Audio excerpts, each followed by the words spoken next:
Good morning, everyone. Hope everyone here is having an excellent day. It is Sunday. It's 9:38 in the morning, and somebody's already died.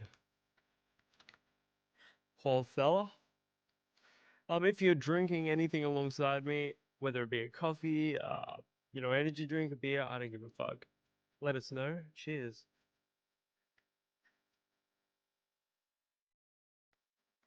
Yeah, pretty chilly Sunday morning, honestly. We're back on the hardcore realm, and we're gonna hopefully get to level 60.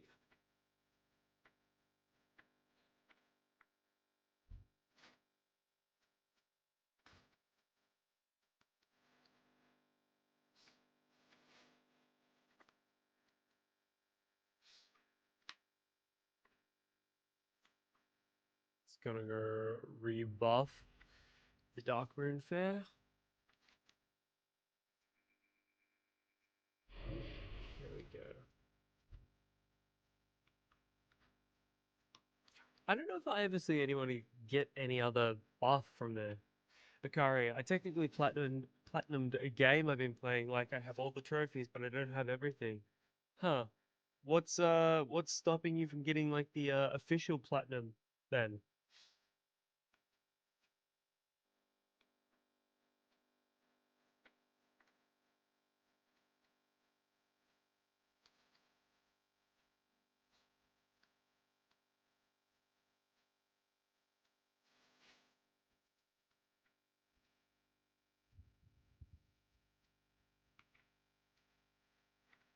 So you already have a quite a quite a large amount of peace bloom, so I'm gonna go try and get a few nodes of silverleaf.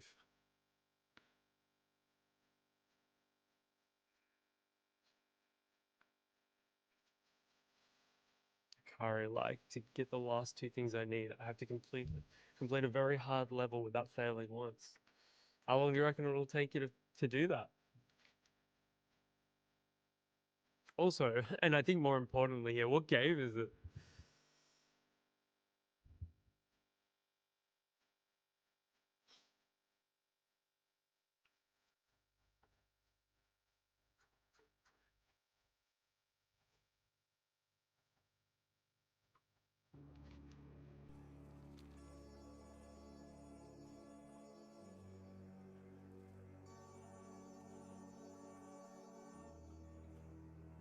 Squirrel with a gun. Huh. Sounds like Conker's Bad Fur Day.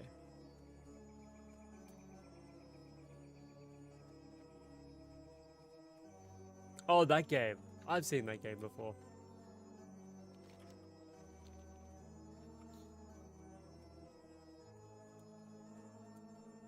Is it actually any good?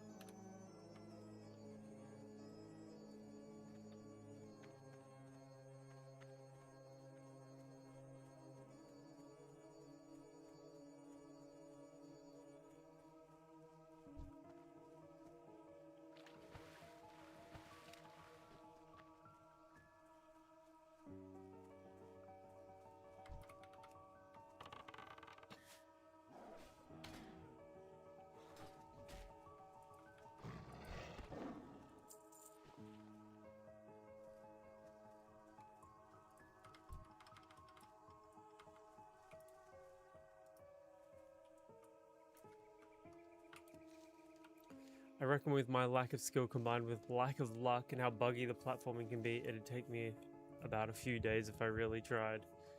So what is the requirements for the achievement? Like you're not even allowed to get hit once or something like that. G'day Had, what's going on, mate?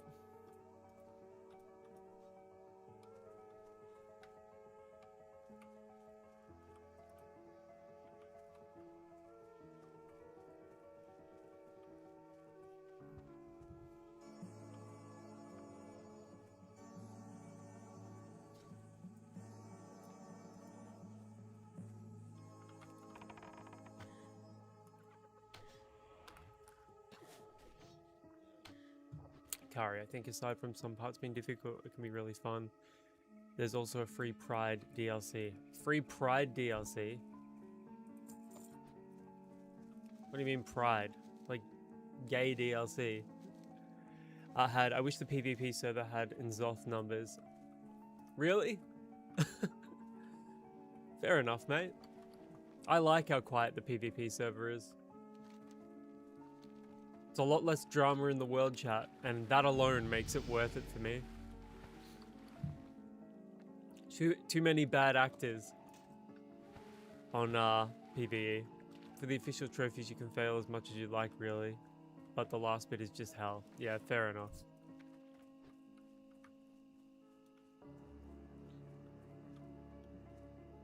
I mean, sure, you can go on PvE and leave the world chat, but I don't know. I don't think it should have to come to that. I think, yeah, once a lot of those other private servers closed down and came over to Octo, it just started degenerating the overall feel of the community. See, I came in on the first day, so everyone playing OctoWoW wanted to be in OctoWoW. And the community was a lot smaller. It was great. People were helping one another out. People were there in good faith. And now it's just terrible. Showing my pride drip in DMs. All right, let's have a look at this. I need to get closer.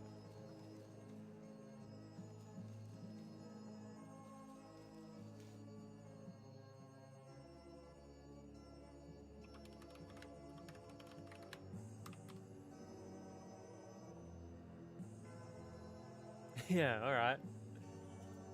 I dig it.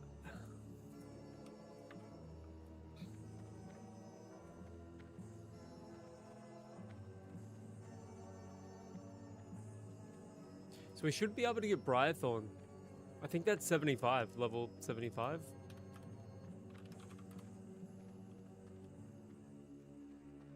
On the most part, have had really positive social interactions, but a solid fraction don't give a fuck for sure.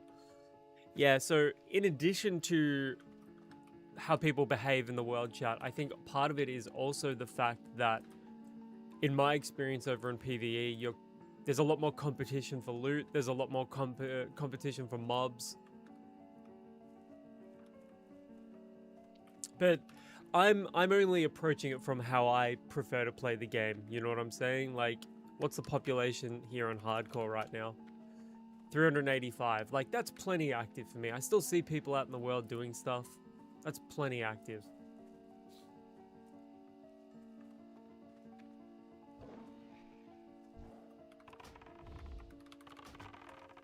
Also, get a rainbow car to drive around in. Well, it'd be cool to have the car.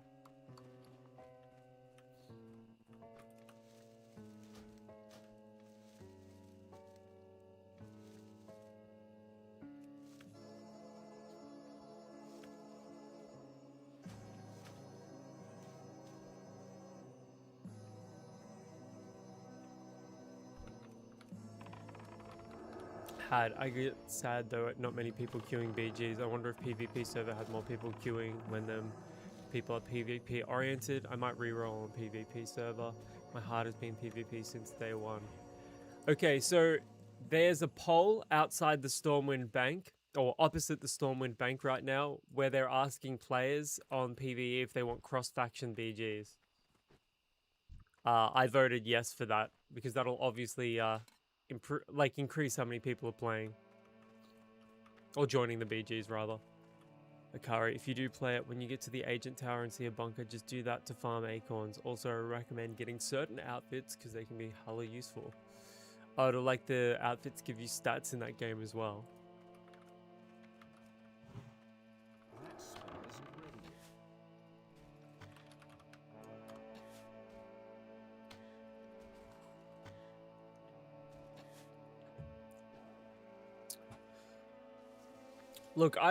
Look, I would completely agree with you, Had. I agree with that there shouldn't be cross-faction BGs. However, seeing as how the PvP server right now is so empty, I would say it's the lesser of two evils. until the realm, until PvP gets a lot more active, and it's going to take some serious time and some advertisement and whatnot. I think it's much better if people can actually join the BGs, because that's part of the leveling here on OctoWoW, is you get great XP for doing so. Do we risk it and go down to the Gold Coast shipment? Maybe we do. Akari, some people underestimate the game because of how it looks, but it's actually really good for what it is. No, from what I've seen, like the trailers and all of that, the trailer that they show off on Steam, the front page, it looks fun. Like, I would never begrudge anyone for playing it. Actually, we should probably go up here first. Perhaps if it was part of the dialogue to have it implemented as a situation fix until numbers rise. I'll be signing it as well. Glad to be informed of that. It's me, Perk. Yeah, no worries, mate. Good to see ya. On your ancient Twitch account. But yeah, it's the lesser of two evils, I say. I guess I am closer to the Gold Coast Quarry.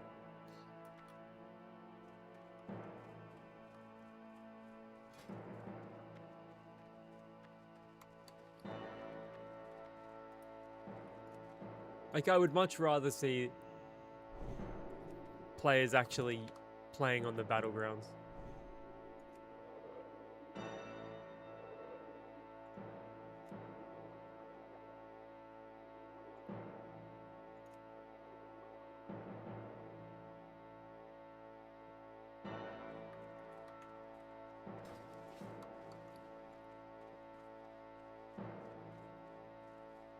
Accidentally created 2 weak Troll's Blood potions, so if I have to get rid of one of them, I will.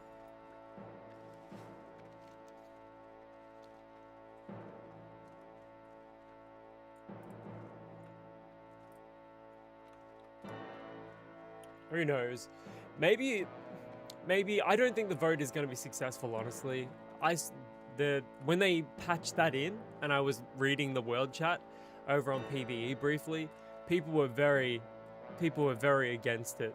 And like, what annoys the fuck out of me is that these people are not in Battleground. They don't use Battlegrounds anyway, and they're not playing over on the PvP. So if it doesn't directly affect them, why bother? Why bother voting no? After getting Scout on my level 12 rogue, I got the Horde tabard, and it looks so sick on my undead female rogue. Yeah, I do think the Horde and the Alliance tabards look fucking awesome. Kari, some outfits give certain stats, like the overalls give increased shotgun ragdolls, which sends enemies flying. That'd be cool to see.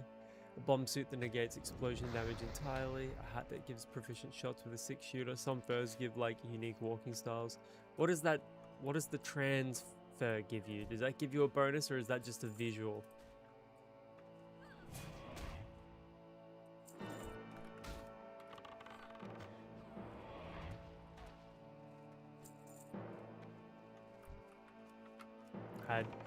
Yeah, they are just PvEers. They want to deny PvP's enjoyment out of spite. PvEs can have huge chud energy in that way. 100%. They're super fucking annoying like that.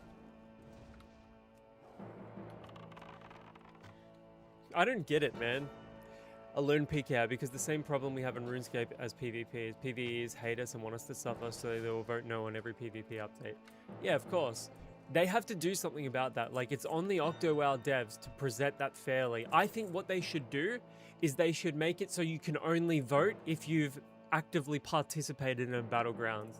Because there are checks in place that you can see whether or not a player has entered the Battlegrounds. So it makes the most sense to me that if you are one of the developers, you look and say, okay, we're having a check on the vote. You cannot vote if you've never been in a Battlegrounds, because you've got no stakes in it. It's only fair. It's ridiculous that because PvE players are the larger majority of the players, PvPers suffer because of that.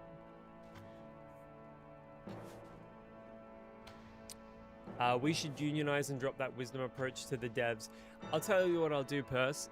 If it fails, or Perk, depending on which you prefer, if it fails, I will drop it in the forums. And a bunch of you guys can co-sign with me. It's bullshit, man. Yeah, we'll do. We'll do. Cheers, mate.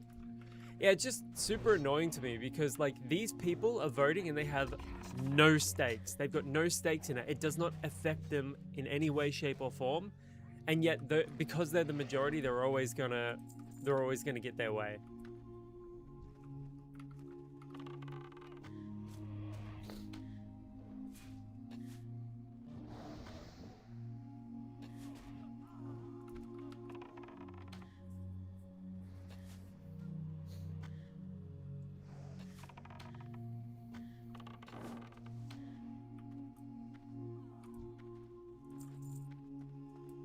I don't have the inventory space to pick up the bloody linen cloth right now. I can't cast that yet. It doesn't seem there's any like rare spawns in here, so that's kind of a missed opportunity.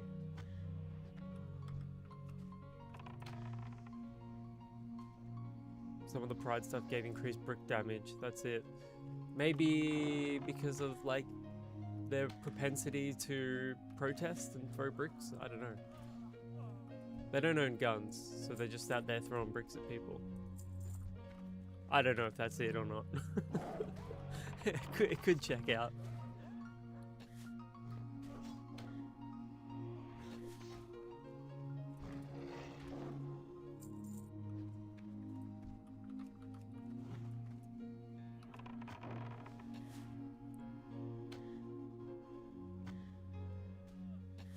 I tell you what, going into these caves is always a rough prospect.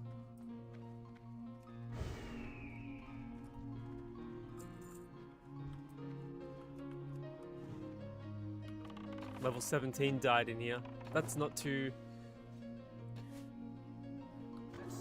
That's not too below us in our level. Kari. Also, I was hoping for like a rainbow squirrel that just kept changing colors. Oh, that would be cool. But I didn't get that. I mean, there's also a tank that, I kid you not, takes gay energy and transfers it into explosions, or however the rest of the explanation went. Is that a real thing?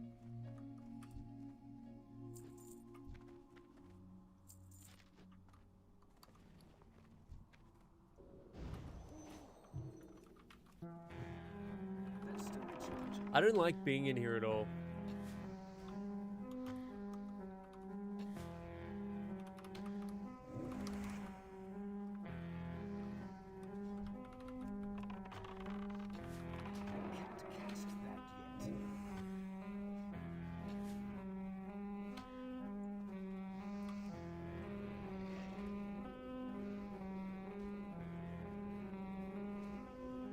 Yeah, I'll pick it up next time it goes on sale.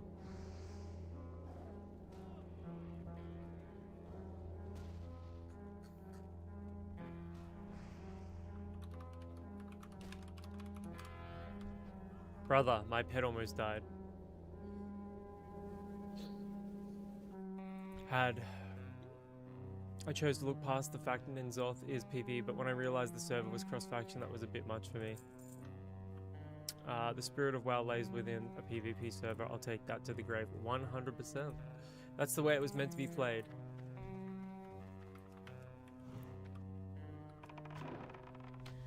That's the WoW classic that the World of Warcraft that I remember.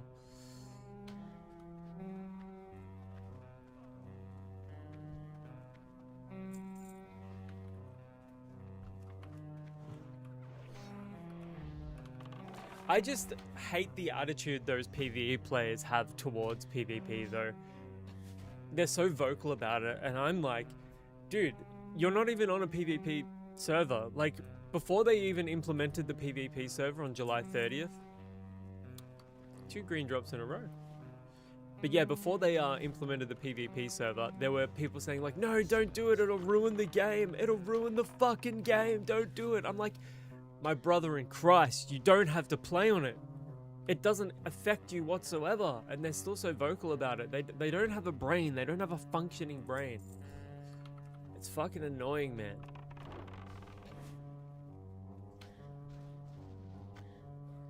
All the insanely huge private servers back in the day were all PvP servers. So why is this PvE meta a thing? I think it's like the young player base. I don't think they appreciate it. Can you take fucking aggro, please?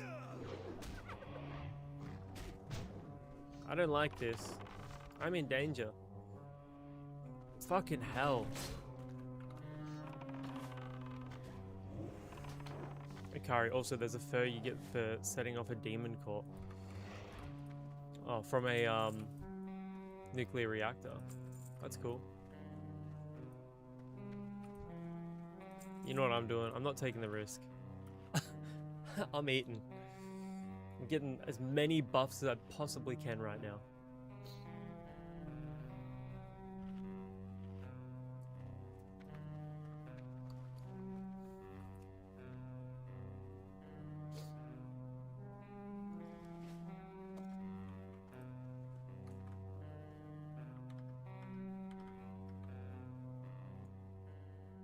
Sorry guys, I didn't realize the music was so loud.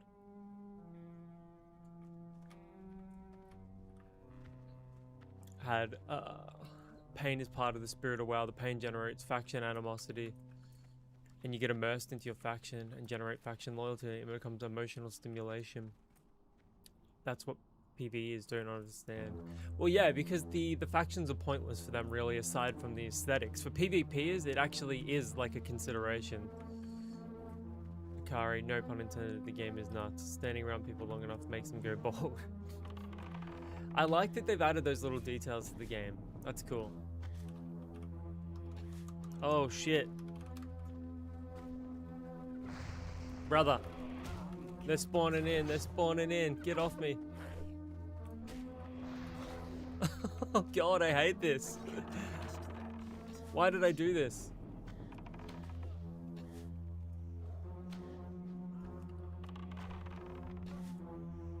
I'm fucking dialing in. I'm dialing in. This is...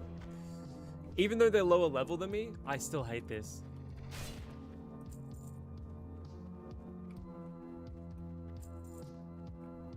Like, brother. Okay, we can avoid that one. We'll go to this one. This guy over here. I can't cast that yet.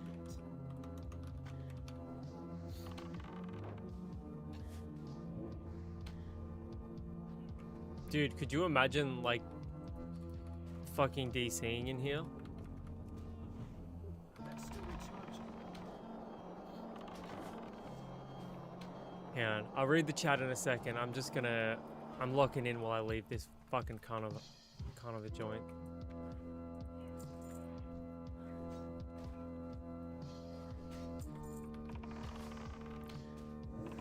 Had perk. Back in the day in my hometown we had 2 internet cafes. One was Horde only and one was Alliance only. It was real shit. Red Empire energy from both sides, but it was determined by factions, not IRL personal stuff. That's actually sick.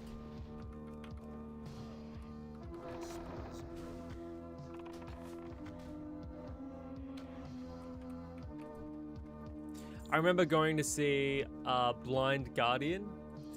They're a power metal band with one of my best mates. And we didn't have the foresight to purchase a hotel, so we just stayed up all night. We pulled an all-nighter. And we hung out in an internet cafe until about 5 in the morning because our train was at 6. And we were playing like battle tanks on Miniclip and stuff like that. We literally just spent all night just fucking playing Flash games together, like Flash multiplayer games. That's still recharging.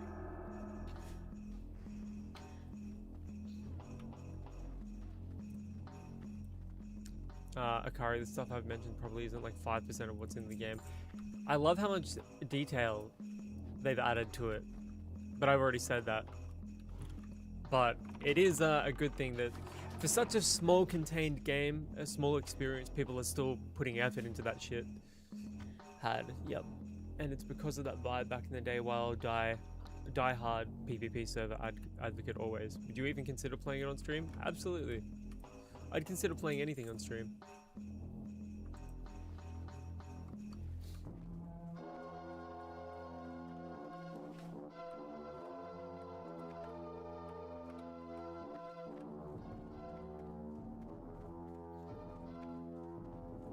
Now, is that big boy Where is he?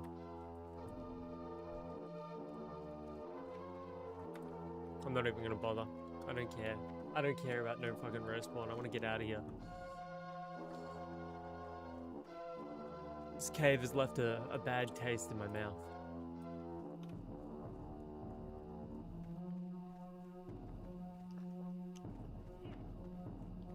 Get off me. Like, as a hunter, I always feel like I'm strong, but I don't know, man. I don't feel that strong. I don't feel like I'm untouchable, you know what I'm saying?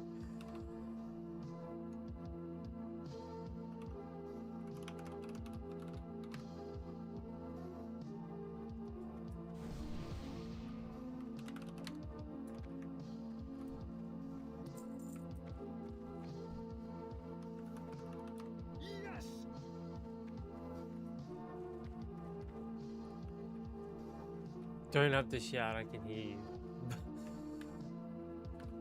Akari, the invisible fur is unlocked by doing a Resident Evil reference. You go into a dollhouse and destroy all the dolls. What Resident Evil is that referencing?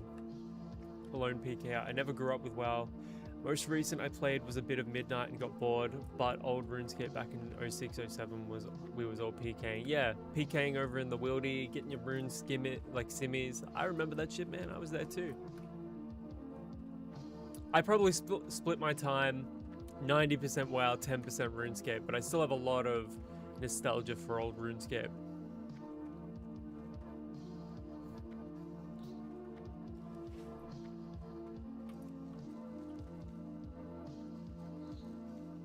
If you figure out what Resident Evil game it is, let us know.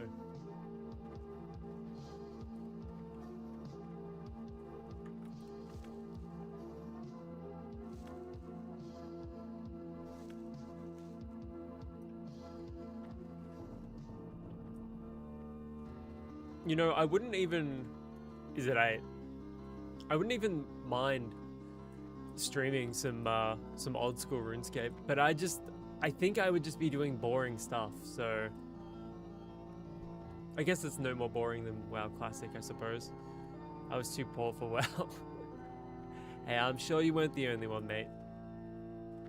But in all fairness, like, old school RuneScape is still an absolutely incredible game. So it's not as though you've got like a massive dip in quality or anything like that. Like, you still had an amazing experience. Like, for a game that you could play for free, what it offered to free accounts was still insane. Like, the membership didn't give you that much more of a bonus, you know what I'm saying? It wasn't that much better.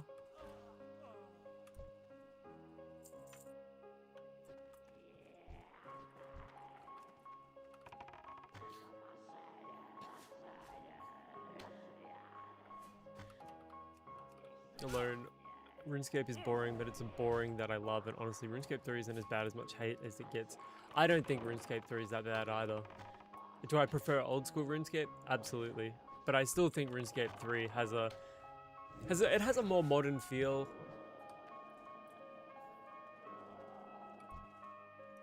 I actually think RuneScape 3 probably offers a better member experience than old school RuneScape. If memory serves correctly, you can only play Iron Man on old school RuneScape on membership servers, can't you? I don't think there's a free one. Akari, oh, and if you do play and get that other outfit, stuff doesn't get you spotted, you're still full invisible till you attack an enemy. Oh, that's handy. If I do end up playing that game, mate, I'll let you know. I'll send you a message on Discord.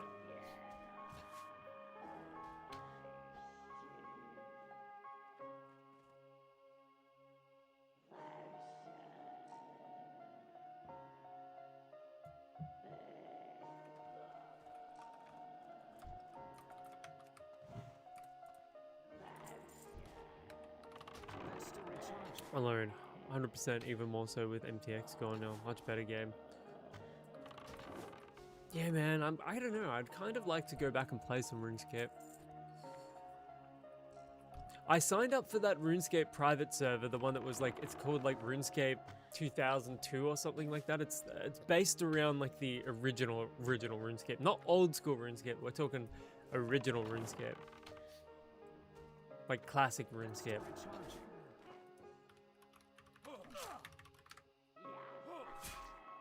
Can you get off me, please?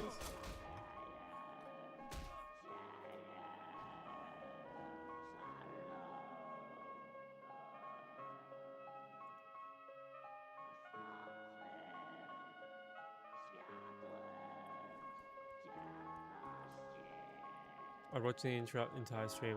I don't care if I have other stuff going on. No worries, mate. Thank you so much.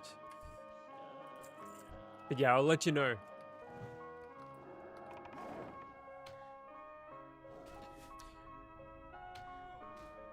Yeah, personally, I think the overhaul that they did in, I don't know, was it 2004, 2005? When they modernized it, that's when it became the RuneScape we all know and love.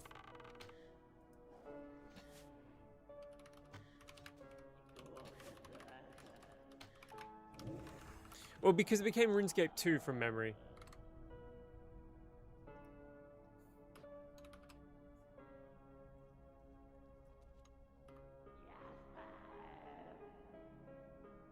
March 29th, 2004.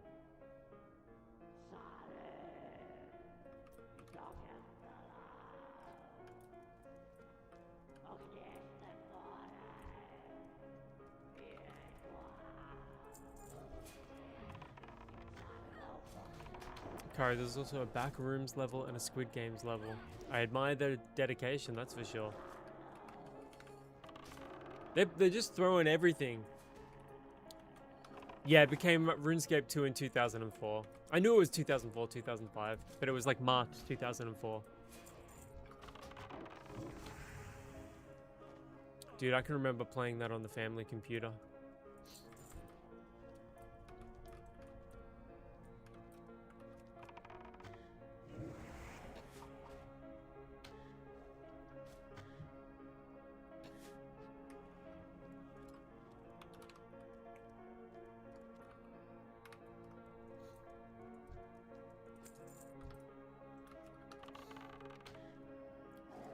The backrooms, you get chased by something in the Squid Games. I had no clue where the last gold acorn was. It's inside the cat's head. So aside from that one achievement, you've 100%ed it, haven't you? Alone, me too, and being told to get off because it's my brother's turn. Low. Good times.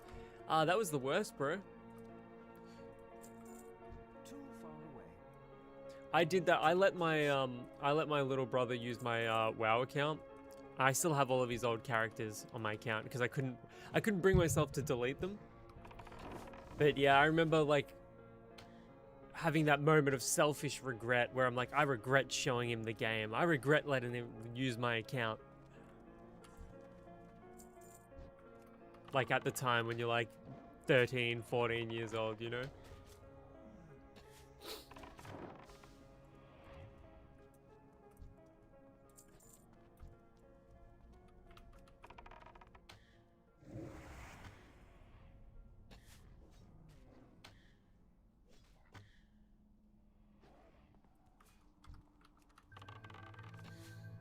Aside from the 2 outfits that require me not to fail once, I have the game platinumed. Okay.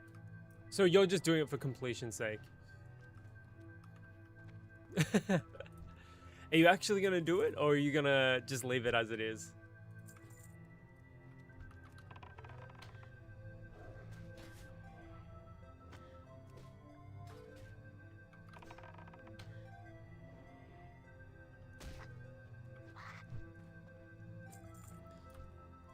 Oh, the Master Digger is up.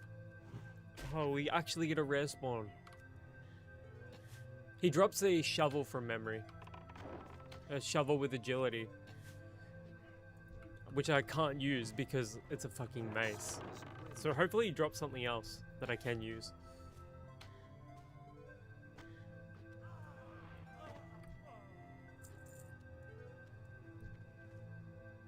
Yeah, see? Look at that. That would be awesome for me. I just can't use it. Oh shit. I didn't realize there were so many people there. Actually, you know what? I'm just gonna drink it. Why would I get rid of it when I can drink it? Akari, I'm on the fence about it because I almost had an aneurysm even trying to get every acorn and then completing the level. Hey, but you did it though, man. You did it, and that's saying something. Alone, man, I haven't 100% a game in forever. barely have the time to finish one even. 100%. The only games I get a chance to finish now are small indie horror games. Actually, that's not true. I streamed the entirety of Walking Dead Destinies, which I do not recommend, by the way.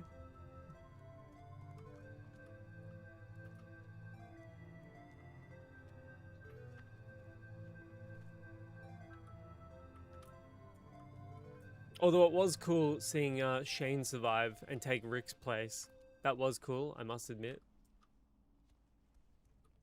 I kid you not, you can't even load checkpoints because that counts as a fail. Even one fail, I'd only... Jeez.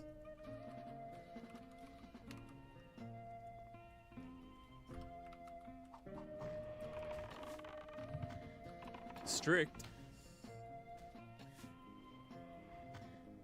That spell isn't ready yet.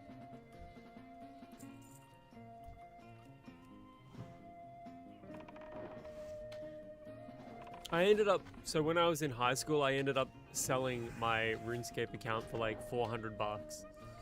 And at the time, that was like in, I don't know, 2006 maybe? I need a target. That was a lot of money. I can't carry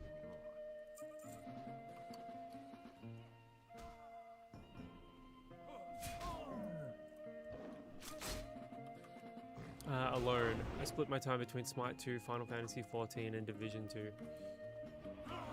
Oh, so you prefer MMOs pretty much as well.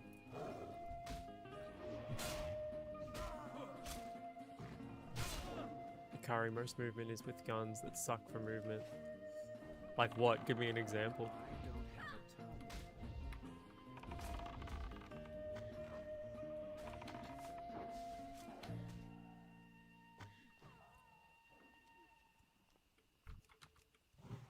I can't cast that yet.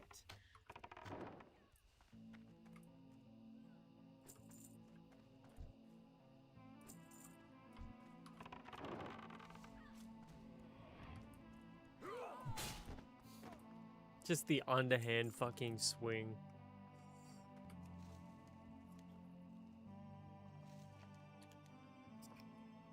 Inventory is full. Oh, come on, man.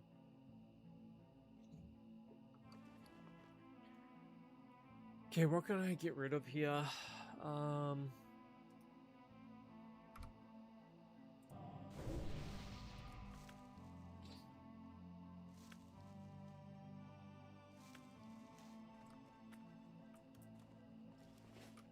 Alone. Yeah, I don't like playing them alone, so I got a buddy who plays Final Fantasy 14, so I play with him.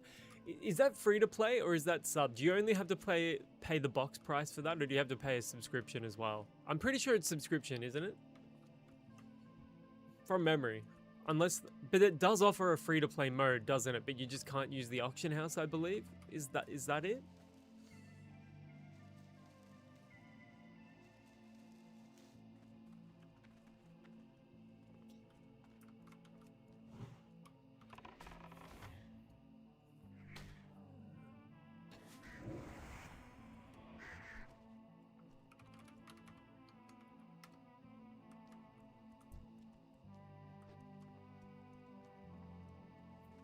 Oh, double missed.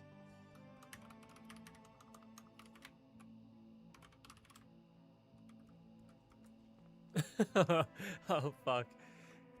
Without a sub, but new players get like the first 2 DLCs free. How many DLCs are there?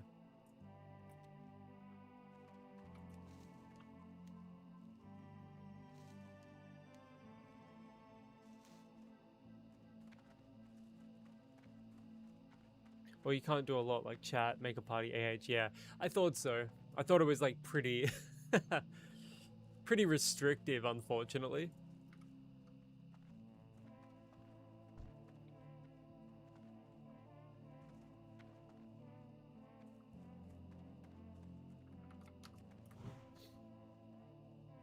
God, that's a lot. What was the first Final Fantasy MMO? It was like 11?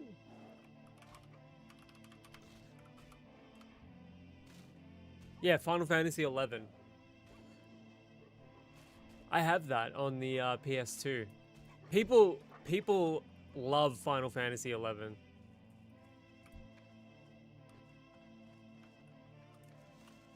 Akari, so the RPG just sends you flying without the RPG. The sniper gives you like 2 good hops, then you're fucked if you don't make it. The 6-shooter only gives little hops.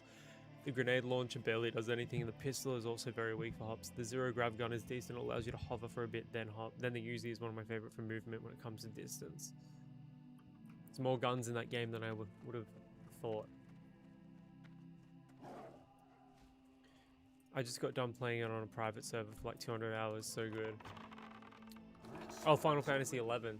You finished it? I know it sort of technically has an end game, but you can still play it like an MMO, yeah?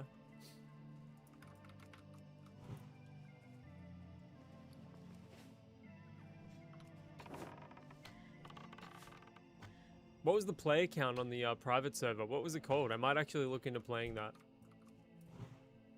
Do something a little different. I can't cast that yet.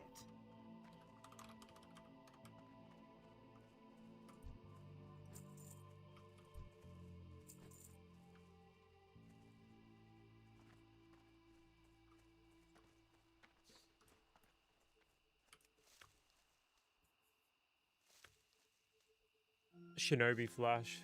G'day, mate. I know Horizon is a great private server. Is that a Final Fantasy 11 private server? Or is that a WoW private server?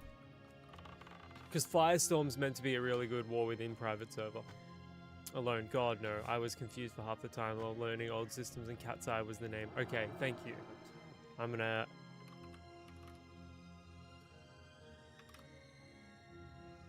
Fuck yes. Oh, you're the best, bro. Thank you so much. Yeah, and it has a launcher, makes everything simple. Horizon.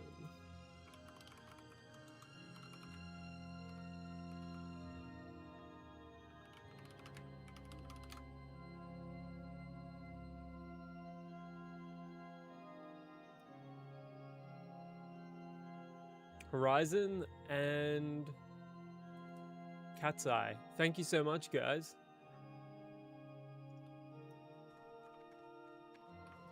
Horizon and Cat's Eye. Cat's Eye is more vanilla.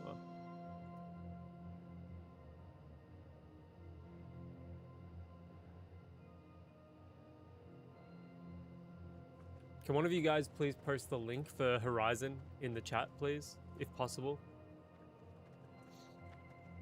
Akari. Then there's another shotgun, but it's only in a few areas, like the dollhouse, back rooms, rad room. And another I'm forgetting, it just has more ammo than the double barrel you can buy in many areas. Okay, thank you for the info. I'm in this WoW server. Level 11 Night Elf. Are you on the hardcore realm? This is the hardcore realm. If so, I'll add you. I can't cast that yet.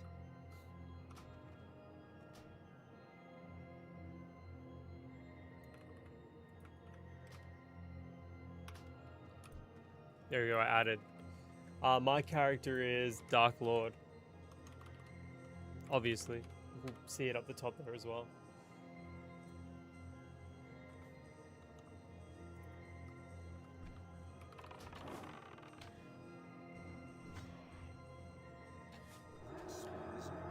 So Squirrel with a Gun takes roughly, let's just say, for sake of simplicity, 15 hours to finish, or is that 15 hours to like basically 100% it?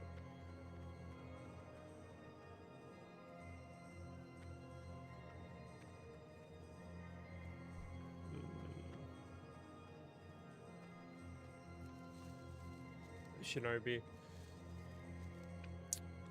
Yeah, awesome, thanks. Yeah, so Horizon XI is where you people are at on private 11 servers. Okay, thank you.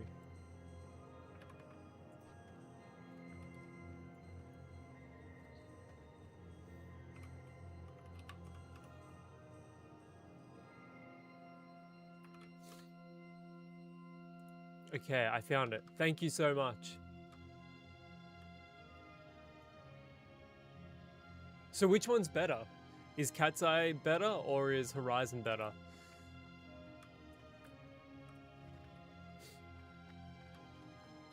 I had to Google what Bailey J was and I regretted it.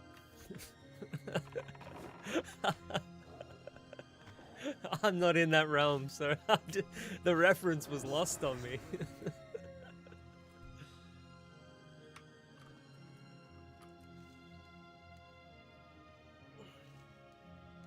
Since I was focused on 100%ing and goofing off a little bit, maybe a lot less. Let me look up how long it takes. 4 to 5 hours. Interesting.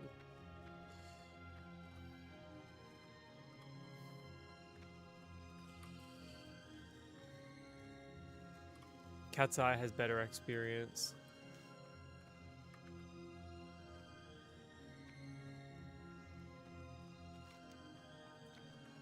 Let's hand this shit in. I want to free those inventory slots so bad. I guess Bailey J wanted to free her slot as well.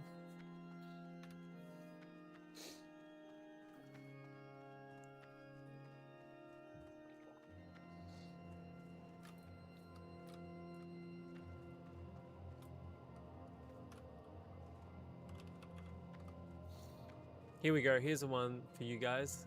Where the femboys at? Akari, by the way, DLC lets you become like a raccoon, fox, bunny, cat, a possum, and a few more. They have put a lot of thought into that game. Venture into the dead mines. Oh, I don't want to do that.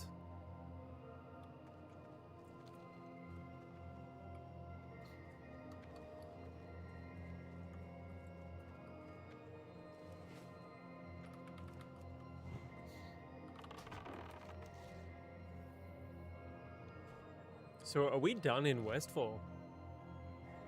Defies Brotherhood. Alright, we go over to Redridge. It's Redridge time. Squirrel Games. Of course it is. Of course it is. Do I hearth? Or am I gonna fly?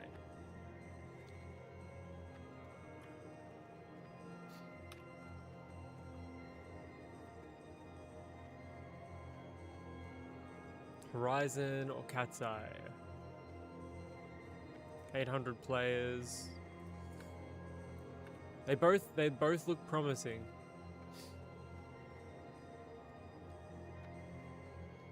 I'm assuming they're both free as well.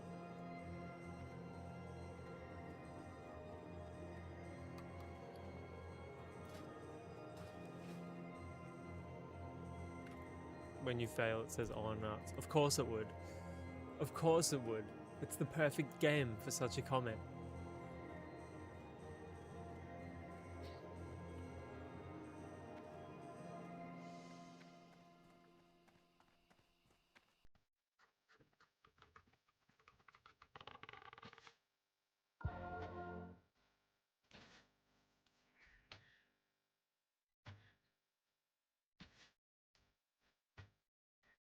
Mouth. That pet is sick. I think my wife would love that pet. Oh, the little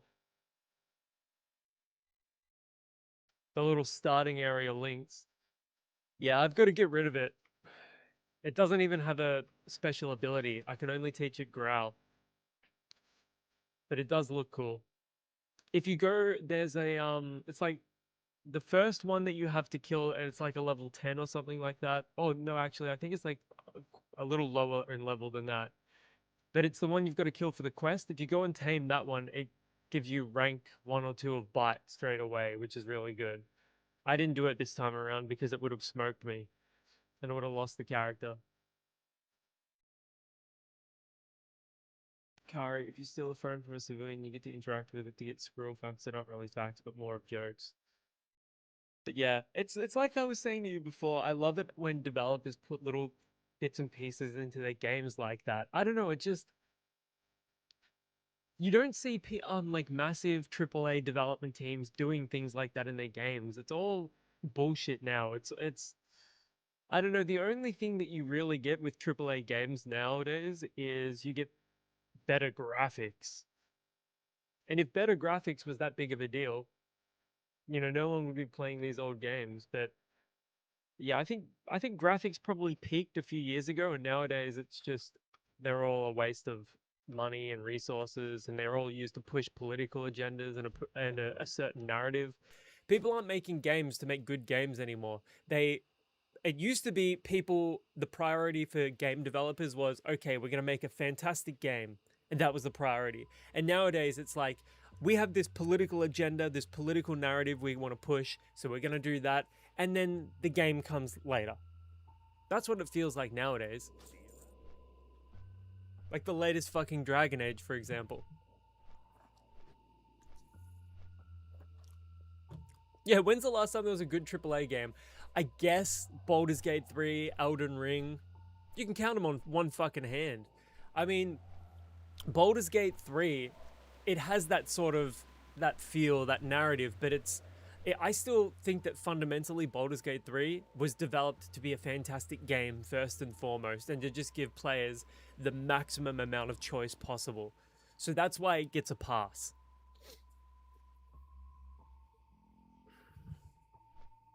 But yeah. The last Mass Effect game was dog shit, 100%. I'll tell you what, have any of you guys seen any of that footage of the new Halo Combat Evolved? So you can go through it and you can kill pretty much every male NPC in the game, but all of the female NPCs, you can't hurt them at all. Ridiculous. Just so silly.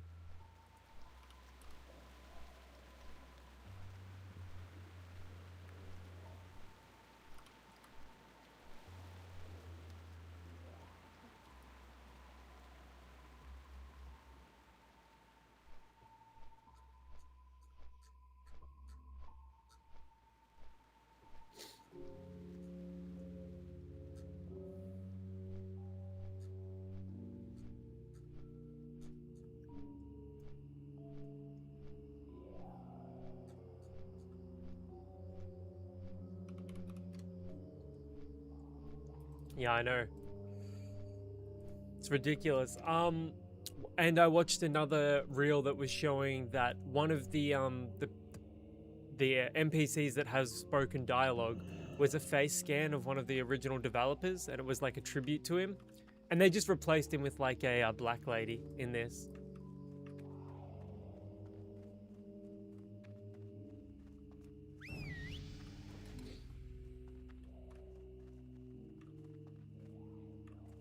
Okay, sunfish, underbelly whelp scales. Okay, I've got a. Hang on, let me just say want to sell. 1, 2, 3, 4 PST.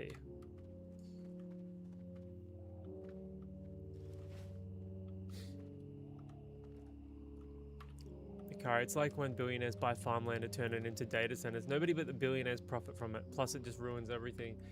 Yeah, so I'm probably on a watch list because every time I see an article on Facebook about a data center, I post an image of the Unabomber.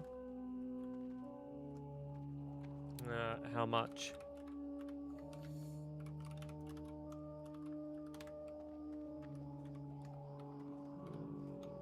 $15 silver? Sure.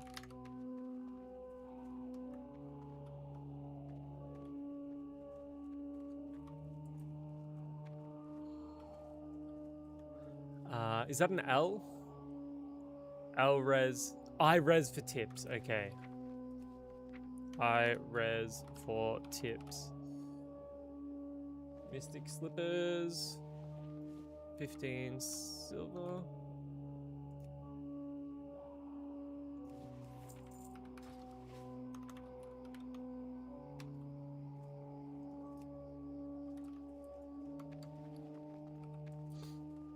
It's bullshit, man. I fucking despise it. Well met.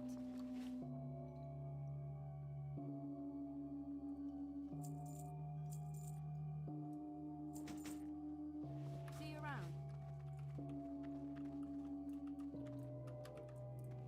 Like if you're going to like if you're going to develop and put the time and effort into make a video game, maybe poll your fucking player base to see what they want to see in it before you just put your own bullshit in it. Hello. Because these games will fail, and they will fail every single time until they start listening to the player base and actually doing what they want. Because what I've found is that, especially over the last 5 years, these developers do not get, they don't take into consideration what players want. They take their political agenda, their political narrative, and then they put that first, and then they'll always come out in interviews and say, well, the players can just deal with it. And then they wonder why their games fucking flop. Like Dragon Age Veilguard, like, no wonder it fucking failed.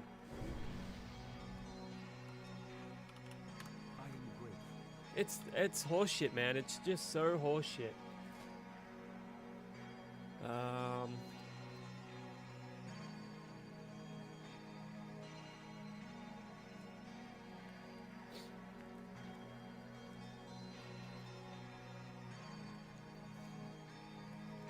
Like, I just want video games that feel like fucking video games again, cunt.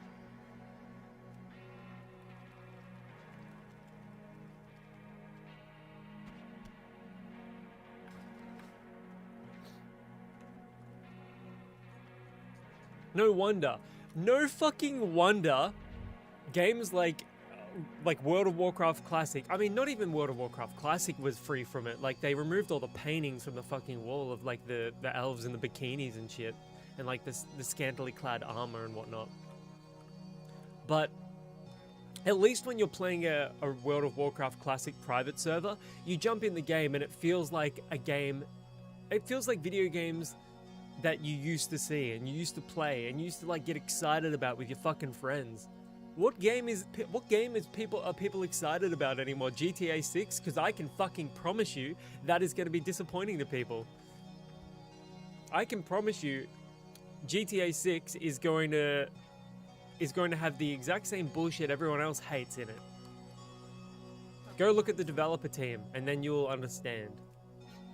Everything's done in such bad fucking faith nowadays. They know better than us. Yeah. Clearly they know better than us. That's why they're fucking failing constantly. Akari, also, I don't know if anyone else feels the same, but I hate decimals when it comes to money. No, I don't have such strong feelings about decimals, but you do you, brother. Alone. As a person who works in media, I hate that everything is political. I direct newscasts, so I get to see it every day. Oh, mate, you would be fucking... You'd be hammered with that shit. So I'm a therapist out in the real world. And like what do you call it when you have to like we had to do like a bunch of sensitivity training, and then you've got to like you've got to retake it every 6 months, which I suppose in a sense it's a little more understandable because we're in the mental health field to actually have to, like, you know, work with people and whatnot, so it makes a little more sense.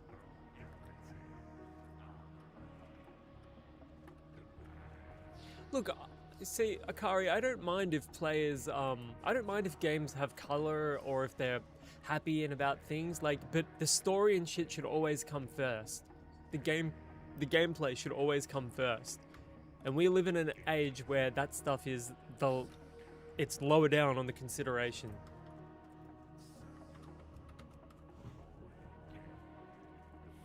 It's lower down on the priority checklist.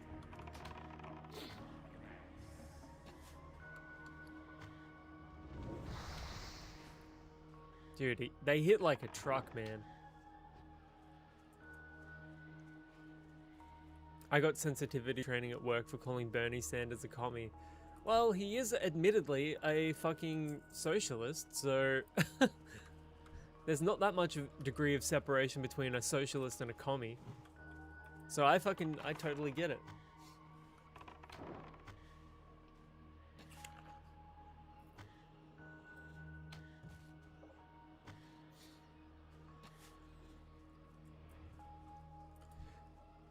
Like, the thing is, I wouldn't even mind if they were telling interesting stories where the characters were where the the characters were actually interesting. But now it's always like it's just a bunch of Mary Sues, you know what I'm saying? It's like, I don't know, it's all done in such bad faith nowadays. I just want these, I don't even care if a character's gay or a woman or anything like that, but I want the story to feel important, I want the story to be good, and I want these characters to interact with the world in a realistic sort of way so that I'm not immediately fucking despising them, because like it's like, okay, so what we have here isn't actually a character, a three-dimensional character with like faults and flaws and strengths and weaknesses. What we have here is we have a vehicle for ideology. That's what we have here. And all too frequently nowadays we don't have interesting characters or anything like that. We have vehicles for ideology.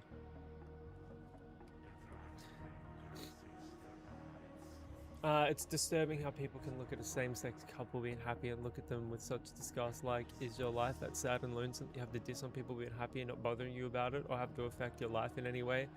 Yeah, people don't have a problem with that. People have a problem with, like, pride. Things like that. From what I've noticed, at least.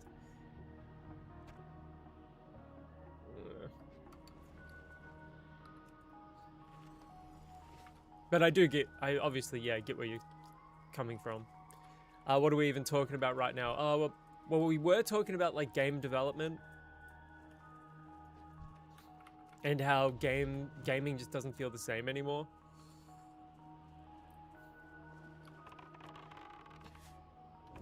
Alone, like, the best games I have played recently have been indie farming sims. They are always so good, like Coral Island, Stardew, Field of Mistra. The AA Corp farm sims have lost the message. Exactly.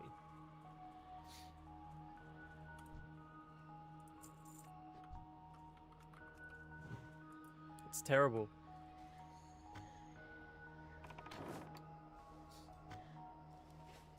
Yeah, I can't tell you the last time I bought a brand new, like, AAA game. They just don't interest me. Like, I would rather wait 2.5 years and buy it for $10 on a Steam sale than pay full price immediately, because I know it's, like, going to be disappointing.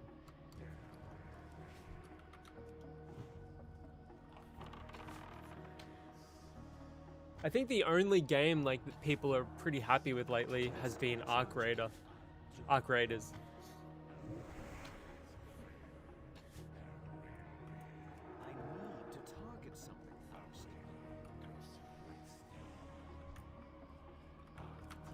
Yeah, well, Akari, that shit's just like, yeah, I'm not saying people should do that. It's just edgy. It's just like, that's like edgelord behavior, just going, like, jumping in the games exclusively to go massacre a pride parade. That's like psycho behavior.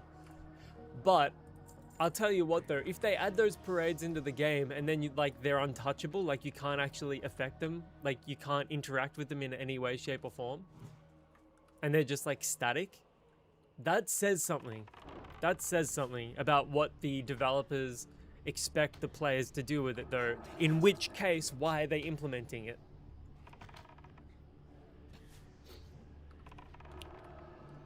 But yeah, I do agree, like, the world does need to be happier, but you know what they say, it's darkest before it's dawn.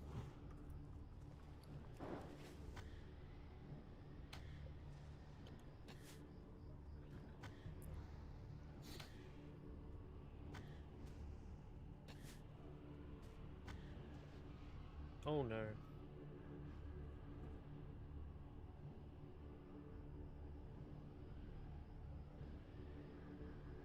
Sage's power is out.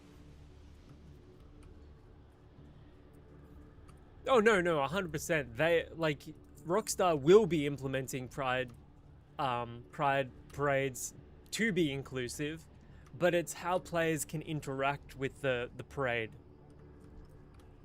I think they're probably better off not implementing it all, rather than implementing it and then having players not be able to interact with it.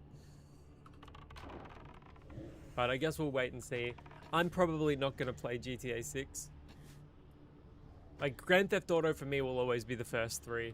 I still love the franchise, but I've kind of grown out of it, you know what I'm saying? Like, I'm I'm not 10 years old anymore.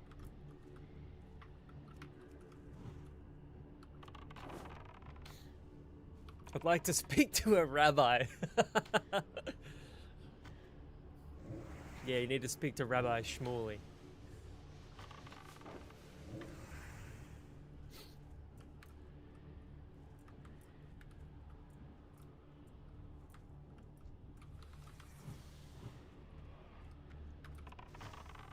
That spot isn't ready yet. But I guess we're gonna have to wait and see what happens with GTA 6. Is that still coming out this year, or did that get delayed again?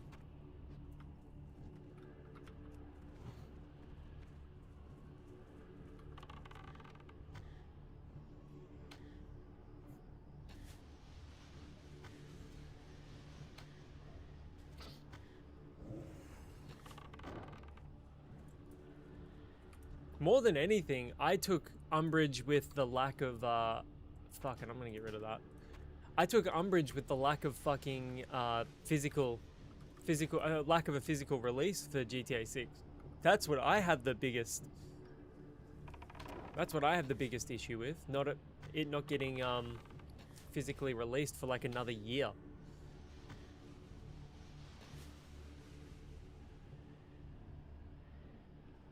So that's like how I would sort of think of it. Sage. But I thought today, Gamescom being placed August 29th is deliberate. Is the right MMO ready? They scrapped that and shoulders. Dude. What can we get rid of? I just got shoulders. Fuck's sake, look at this. Your power's back already? How long was it out for? Look at that. First shoulders on my hardcore character. Just punish insult losers who think that stuff is funny. I don't think they'll punish players for doing that stuff. Because there'll be just too much of a backlash against it. They don't want to deal with the edgelords, you know what I'm saying? But Zebek, I'm pretty sure, I'm fairly confident that they scrapped the Riot MMO and started rebooting it again with some of the old WoW devs. I know some of the old WoW devs are part of the team.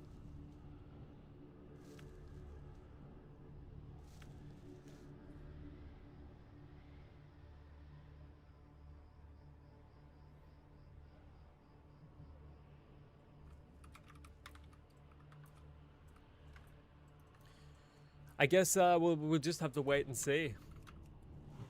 Just gonna have to wait and see what happens.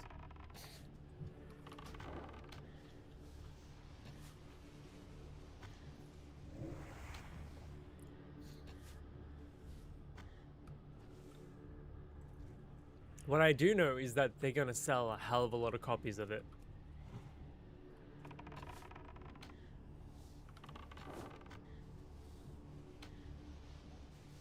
How long was your power out for, Sage?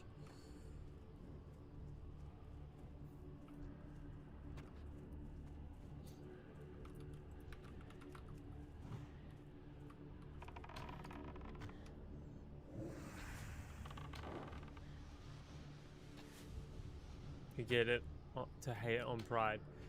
Yeah, that's spastic behavior. If you're buying a fucking $80 game just to destroy a Pride event,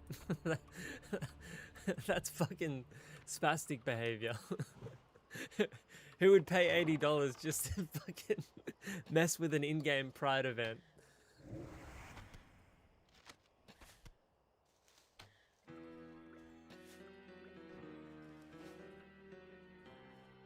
You had a rager today? What happened?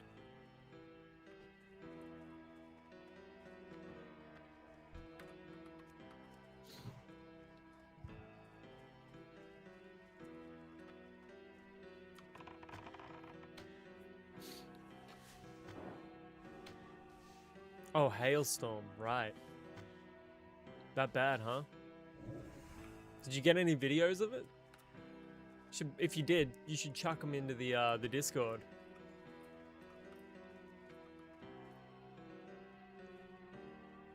Is Rib Chaser up?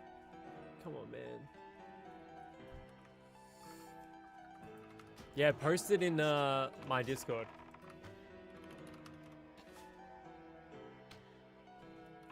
That's still recharging. At the end of the day, it's a video game, and yeah, at the end of the day, GTA 6 is a video game, and they should just focus on being a good game. That should be the priority. Forget the political stuff. Just be a decent video game first and foremost. I don't think anyone would have a problem with them focusing on just being a great game.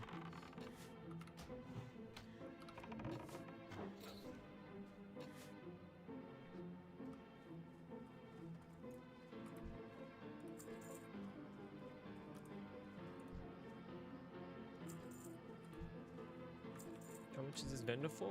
4 silver. I will take that.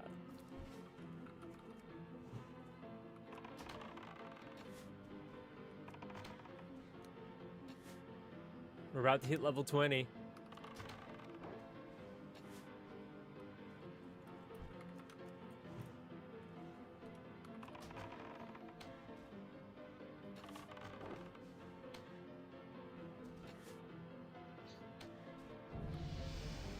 Hell yes. The Darklord has hit level 20. Coordinated assault. Fuck yeah.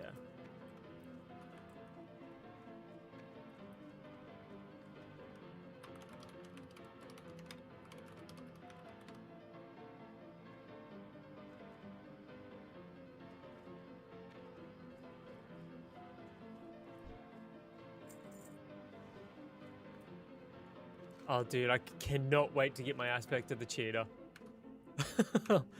I'm gonna be so quick. I'm so excited for it.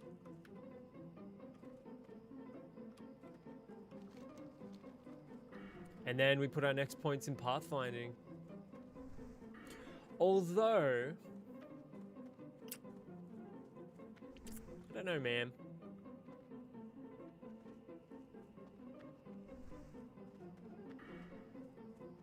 We might not need to. I reckon maybe we could just put straight into Unleashed Fury. 4 points, whack it in, and then put the 5th point. By then we'll get Bestial Discipline. And by then we'll also have a Raptor as well. So at this point, I don't know, man.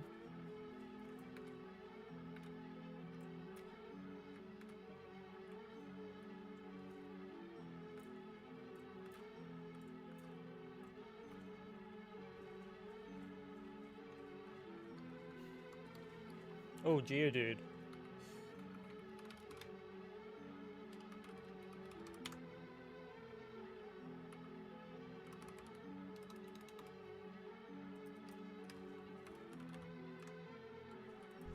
help?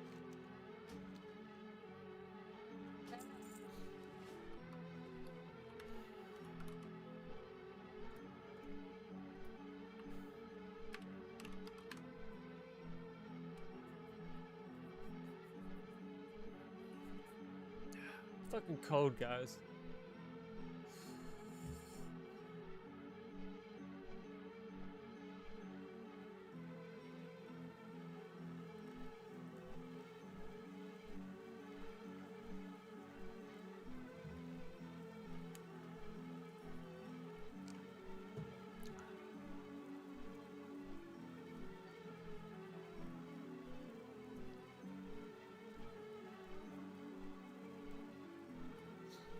Oh.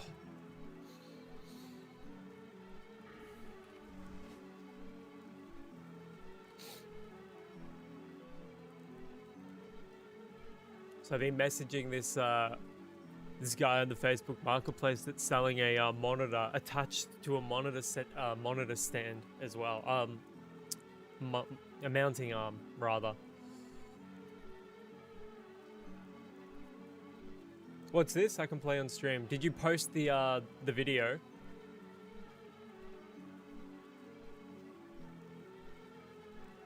But yeah, he's selling it for $30 and it's like a decent monitor as well. And I kind of, so Sage, my partner had she went and got a third monitor for her setup, and it completely changed it. I've got monitors here, but nothing I could put on a mount, like on an arm. But I found a guy that was selling it one on the marketplace for $30, including the mount. And I'm like, hell, man. So what I'm thinking of doing is, if the mount is big enough, I'm gonna have to either put it up here, like right where my camera is, and like shift my view around. But I kind of like this view, or I can put it up over there. I don't know, but it's only $30, so I'll figure out a way.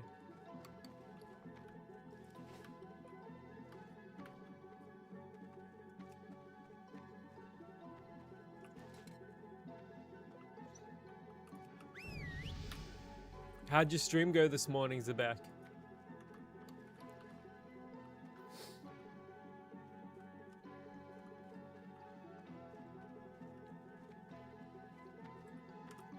Fuck it, I think I'm just gonna like sell these greens.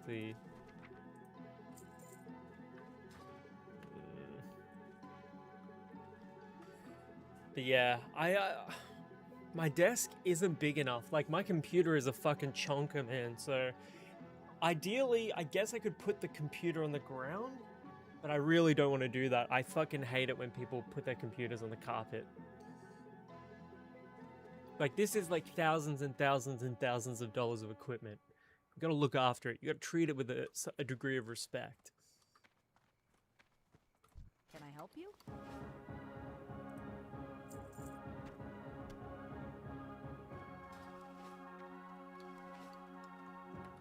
Cheers, mate. I'll check it out soon.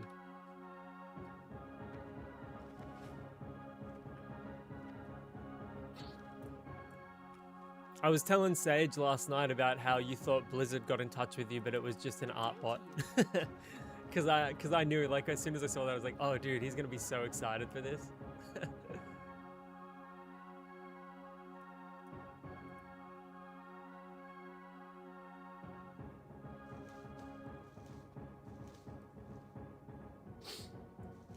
Swift Thistle, I can get rid of that, I think.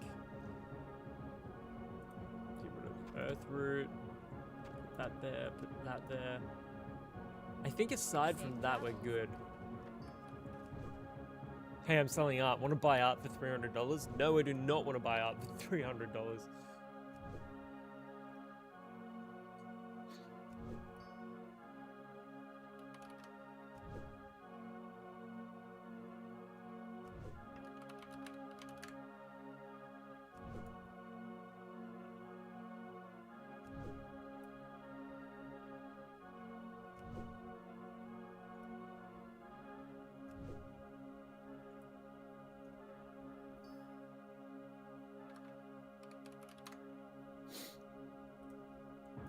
I can think of much better things to spend $300 on.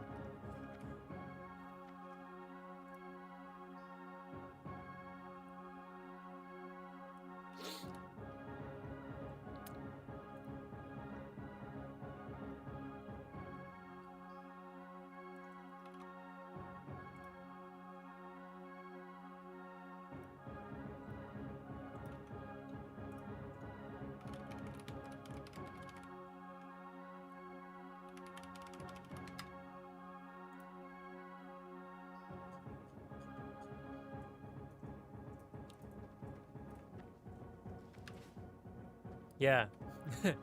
Why buy one thing of art for $300 where I can find a different artist to sell me two things for $300?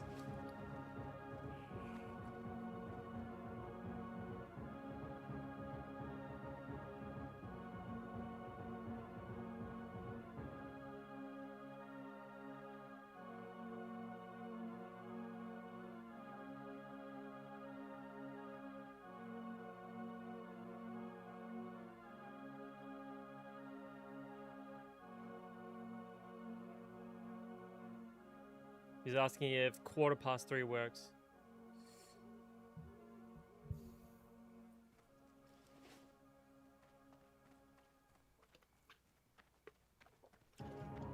Yeah, I can't bring myself to use AI for anything.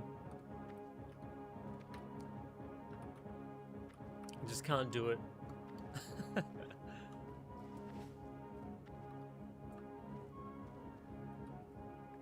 I'm just stoked we're level 20, man. That's so sick.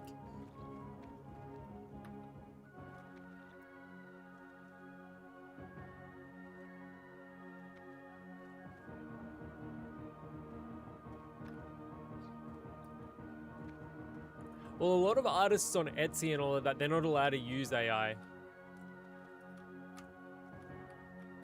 I'm sure there are some platforms out there where they will let you sell AI art or something like that, but it doesn't make any sense to me because you can just generate it for free. Well, not for free because it takes a huge toll on the environment, but yeah. Alone, I use AI when I'm lazy to make character ideas for D&D and stories. I write for brainstorming, but not much else. Yeah, fair enough, man.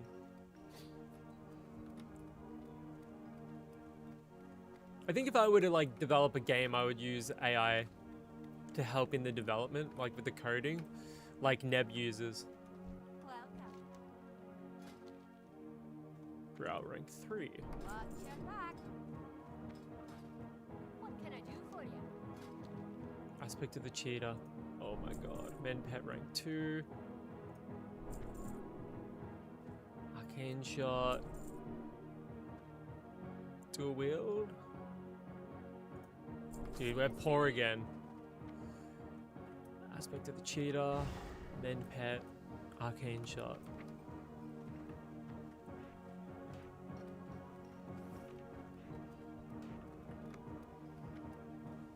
And then dual wield, obviously. Dude, look at that. What a game changer Aspect of the cheetah is.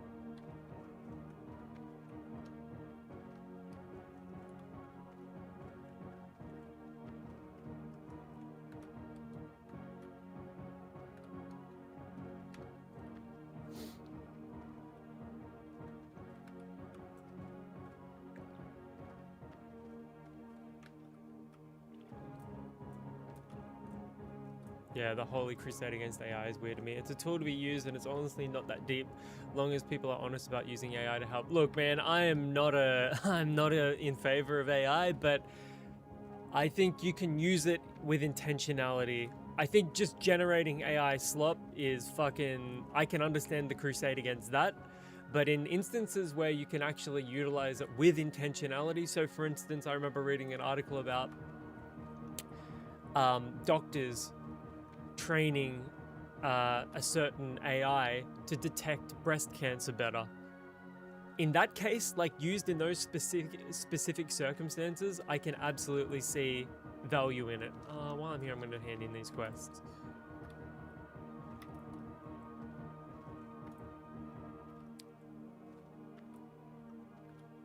Like, I am generally against AI with a caveat. I think, like, yeah, just generating random bullshit is... I don't know, man. I just fucking... doesn't make any sense to me. I draw the line at people trying to push AI songs as real. 100%. So there's a big backlash here in Australia right now because the #1 song in our charts is entirely generated with AI. And people fucking despise it.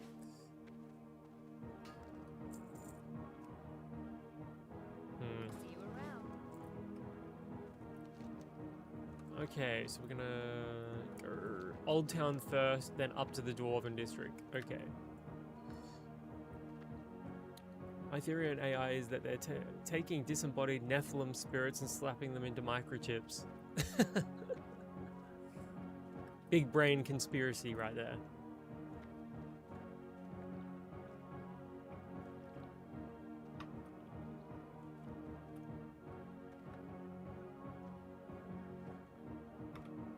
They're trying to use AI to create technology to push towards Agartha and slay the giants, of which the European race descended from. Something like that.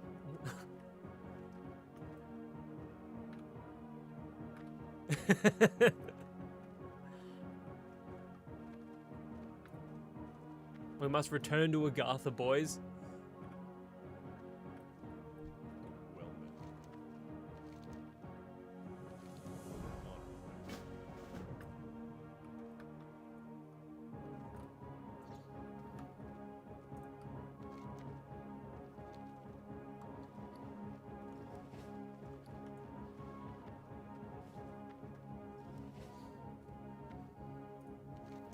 Also, I've got to go find a new pet while I'm at it.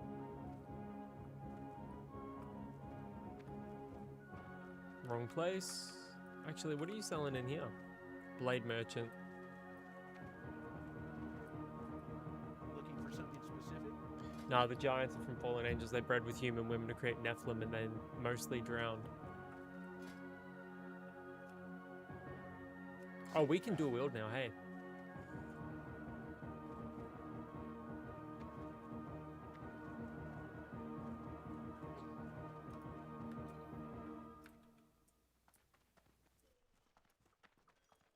Step on up. Hey there. Matt smells. Thanks. Appreciate it, mate. Dry pork ribs.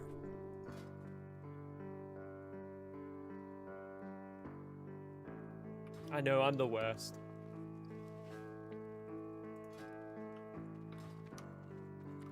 How's it going, mate? Dude, I was glitching out against that thing. It's too far away, sorry. Like, Playing Need for Speed Underground 2. What a fucking game. One of the greatest games of all time. Truly, one of the greatest games of all time. Zebek, I found out the other day there was 200 fallen angels in the Book of Enoch, and there are exactly 200 meteorite impact craters that form perfect 90-degree downward impact on Earth. Crazy. Crazy. I found a PC version of it. Did you get it on Steam? Presumably?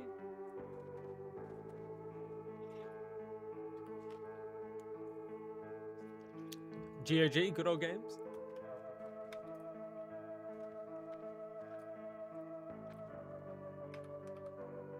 eBay, did you get the disc copy on eBay? I've been meaning to buy like one of those like Blu-ray drives you can put up. I used to have one, but it stopped reading my fucking... I think it was a cheaper one. I should have bought an expensive one. I went against what I would normally do and I bought like the cheapest one I could find. But I'm pretty sure that was detrimental.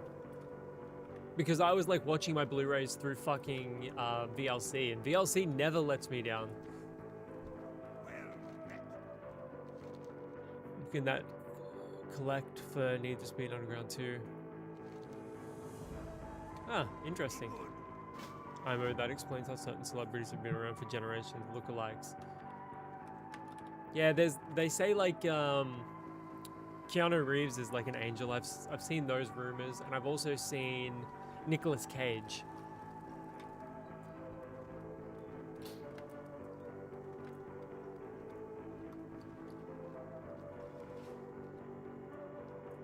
All right, cheers, mate.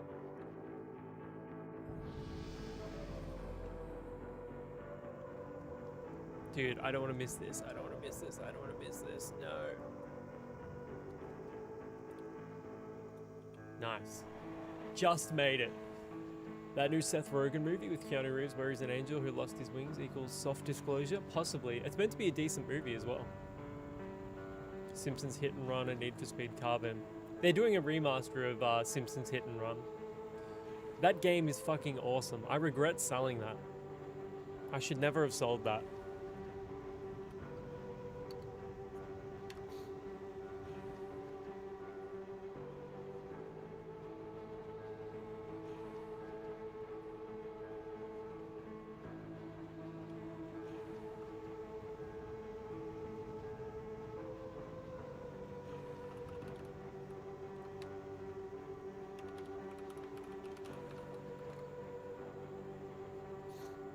And somehow they will ruin it.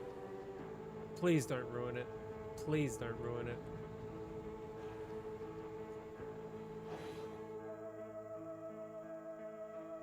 Please, for the love of God, don't ruin it.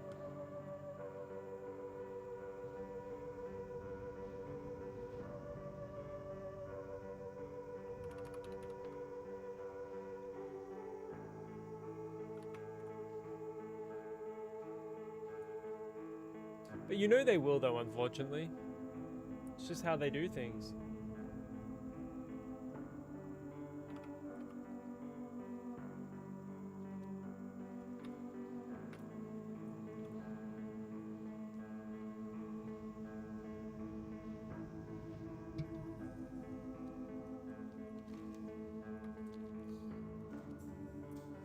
So I don't think I got the Ironforge flight path, so I'm gonna do that now. And I might also go to Loch Medan and start questing there as well.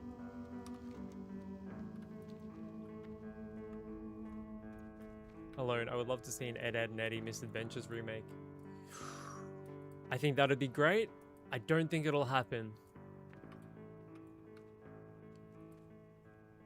You know, didn't they do a remake, not a remake, but a remaster of the original Star Wars Battlefront 1 and 2? Because the original Star Wars Battlefront 2 was incredible. I have Star Wars Battlefront on PSP and it's fucking awesome. I used to play the space fights, the dogfight levels on that all the time. I would just lie in bed and play that. It was so good.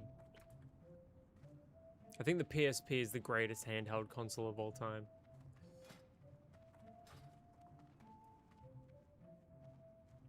Zebek, I was watching a crazy lore video last night about how the Titans are the first ones. They keep saying shit about a true timeline, and the timeline is where they won the war. Are you talking about real life or Warcraft?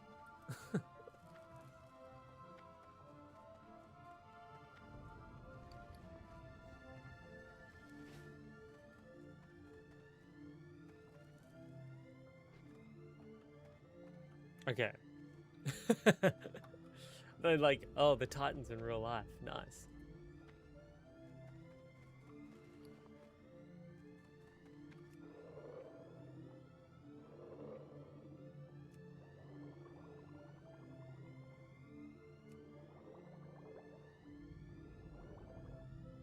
Come on, give me that rank 60. Give me that rank 60. Fuck.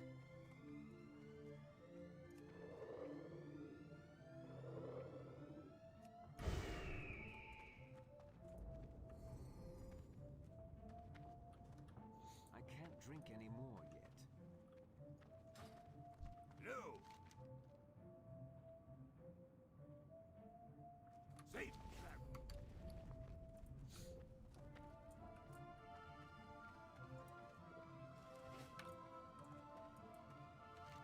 Of course. I knew that. I don't even know why I did that.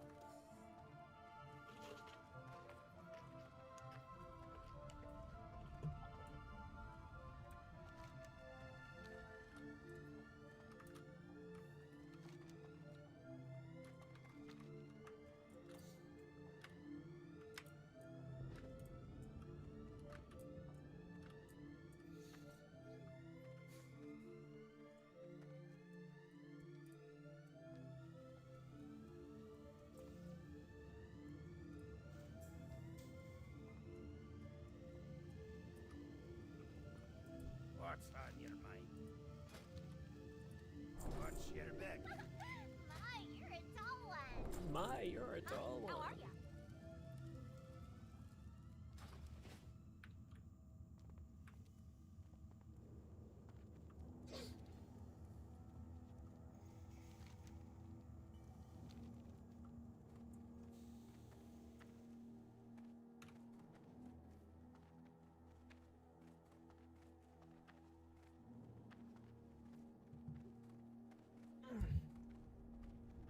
I just pulled a Sage just then. That's whenever I'm like talking to Sage, she's always like fucking with her neck muscles and stuff.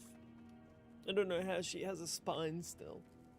She's like basically an invertebrate, like a jellyfish in human form. She's just cracking herself until like her joints disintegrate.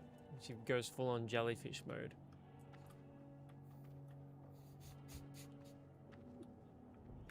Right, what would you say makes a game an actual RPG? I would say an RPG has to have an inventory. No, sorry, character creation, inventory, and what else? Character creation, inventory, side quests. You can diverge from the main plot. I would say though that's the 3 criteria: character creation, inventory management, and side quests that diverge from the main plot, the main story, the main quest, whatever. Dude, this looks so cold.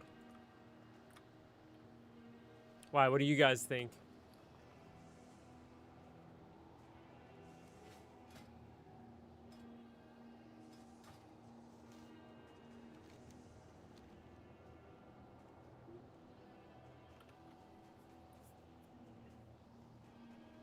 Right, I would say an RPG is solely a game that allows you to take on a role of a character and make decisions that change the story dynamically. Yeah, I was gonna say player choice as well, but I've played a bunch of great RPGs where you can't really make choices per se. Like, you know, the Final Fantasy series. I wouldn't like, those are obviously role-playing games, but those don't really allow a great degree of player choice. Like, they're pretty linear. Oh, really?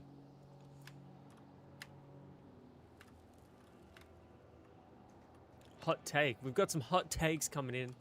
Hot and fresh from the oven.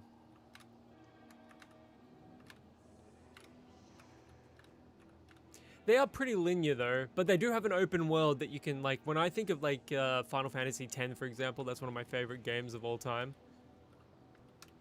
But having open, like the open world, being able to go between areas, playing Blitzball. I guess in that sense you've got player choice because you can play a game mode that exists outside of the actual, like, the main scope of the game. Like, you can go play Blitzball. Like, that's a full-fledged game right there. MMORPGs probably are indirectly RPGs by default because you make decisions with a dynamic community. Well, yeah, and you're interacting with people, you're trading, and, like, even if you're not, like, RPing your character, if you're a blacksmith, for example, and you're selling your services in the world chat, that is technically role-playing.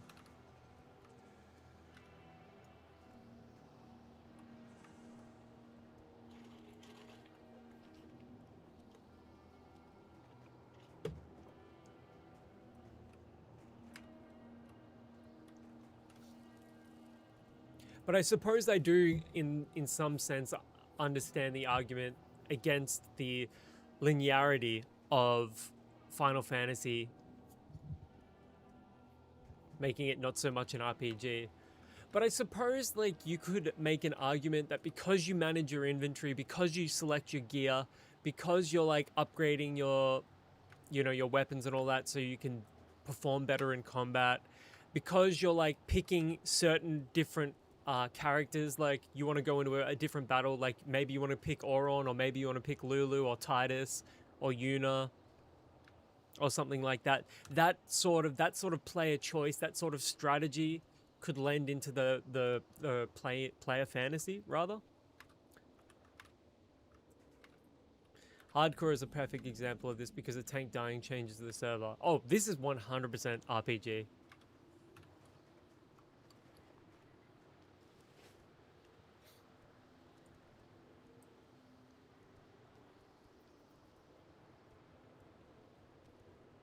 Yeah, that's not a bad point, Zebek. Technically, every game is an RPG. Yeah, look what they did with fucking Halo. Red versus Blue. Look at that.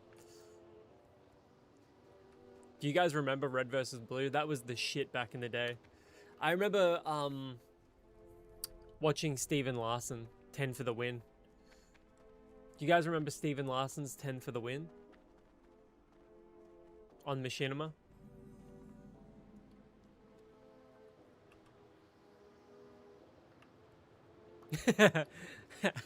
Halo is an RPG because I take on the role of Master Chief.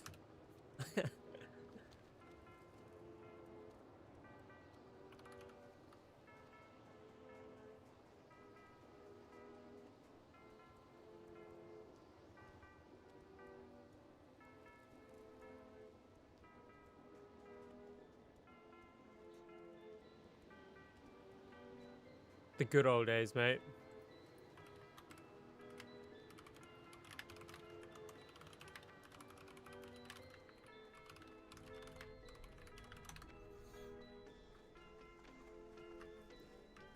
Lons, we are in the same server. I'm on Horde side. That looks so dead here. What's your name? I'll add you to my friends. Hardcore is always a niche mode though, you know what I mean?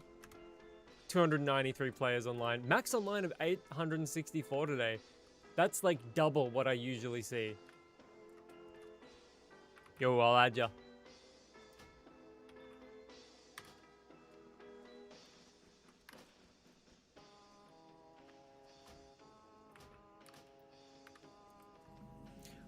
Wait, are you sure you're on hardcore? It didn't add you.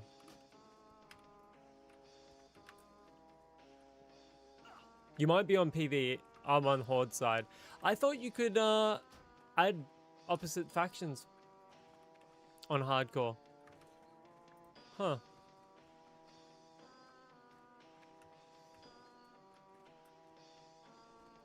Here there. Hey, good.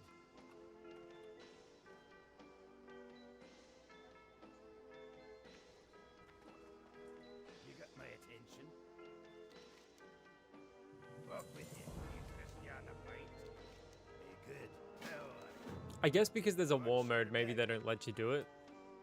But they let you do it on the PvE server. I'm fairly certain.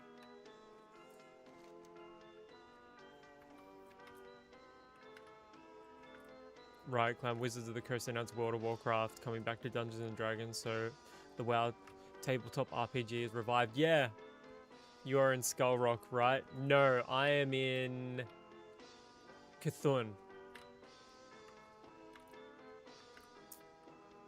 Yeah, Zebek and I were talking about that the other day.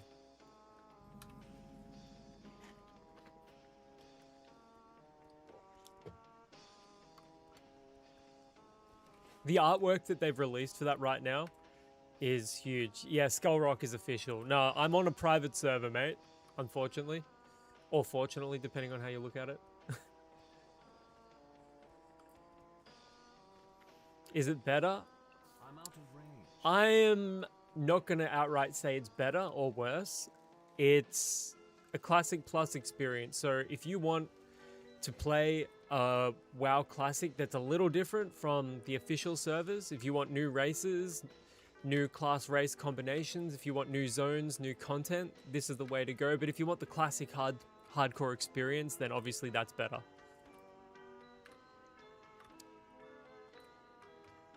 Evoker going to kill Arthas. I hate it here.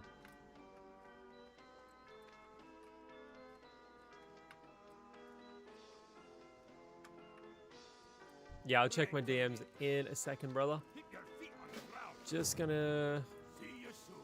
pick up these quests. Be good. I don't have the inventory space for this shit. This is fucking horrible. Welcome. Keep your feet on the ground.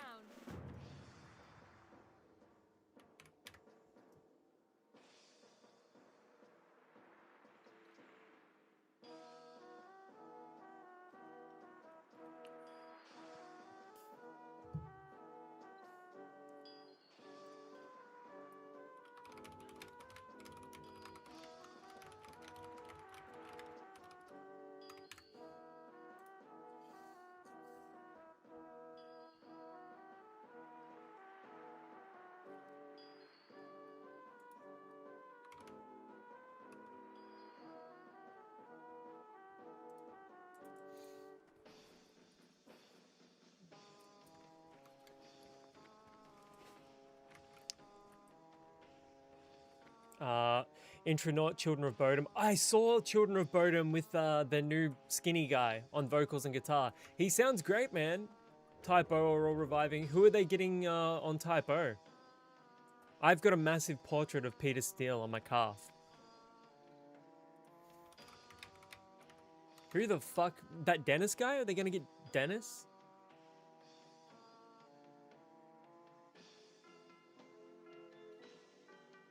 Or Silver Tomb?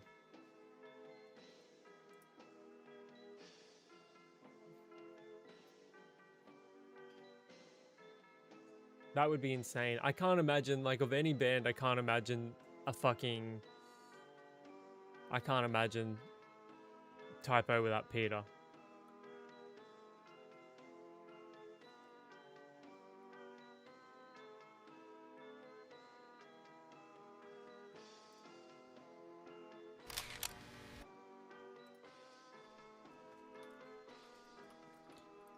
She likes the dark on her milk white neck, the devil's mark.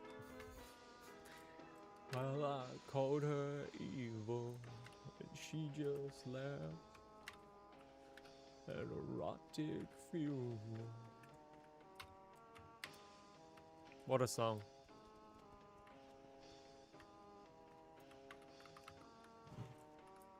That spell isn't ready. God, I love Typo Negative. What's that other... Is it October Noir? October Noir sound like Typo as well, and they're fantastic. And there's one other band. There's one other band that sounds exactly like Typo.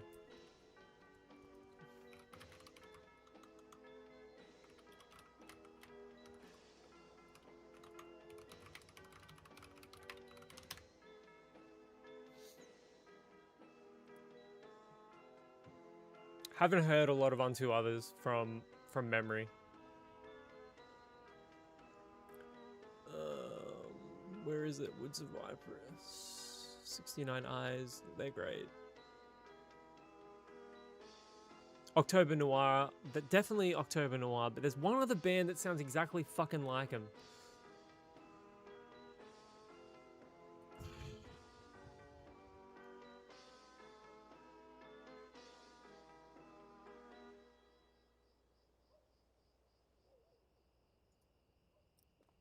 Jackie or the Ramones cover of Pet Sematary.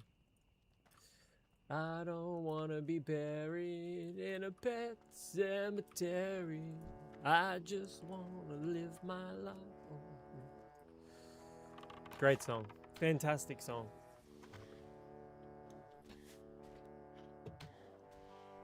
That video where it's just Joey Ramone and Tommy Ramone left, and the other band are like, who the fuck knows who they are? But they're doing a cover of that. Well, they're not doing a cover because obviously Joey's the Ramones, but they're playing it on one talk show in the early 90s, and the guy's playing the song, the guy on guitar is playing the song, and he's not even using downstrokes.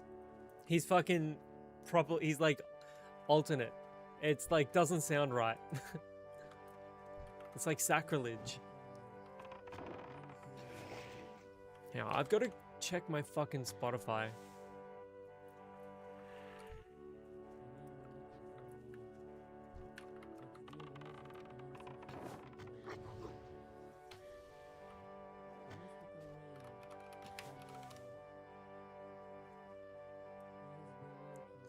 Yeah, Fate, Wine and Wisteria. Fantastic.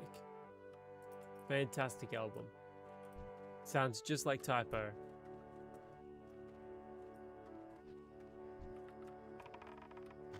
Anyways, what's the other band? It is...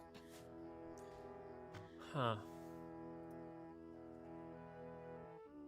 I'd probably have to go to my liked songs. And then check from there.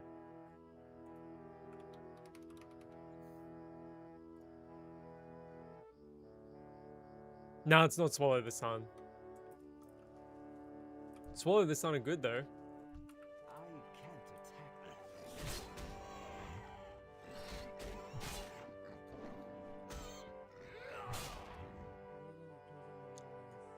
that. I'm going through now. I'm gonna find it. If it's the last fucking thing I do, I'm gonna find it. It's not True Sounds of Liberty. I just need to find where...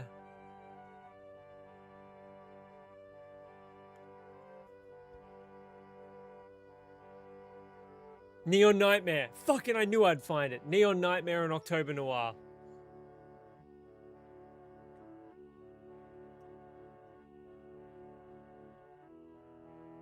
Yeah, I'll actually play one of them.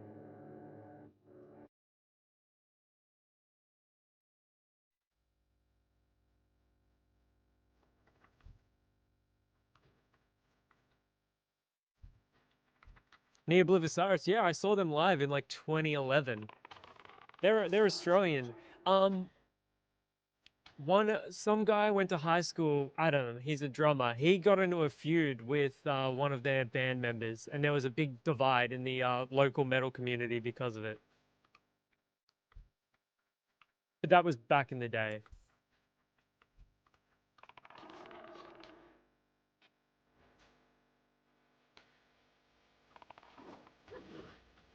Good old days. Back when politics weren't a thing and everyone just cared about band drama.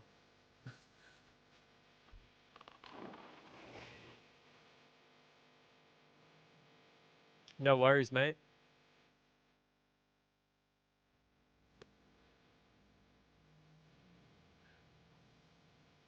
Yeah, I saw that. Sid got fired.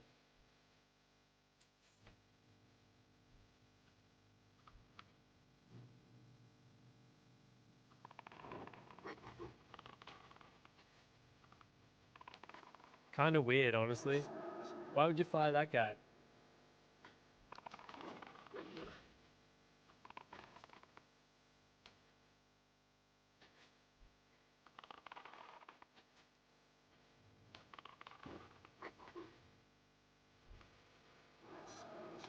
But,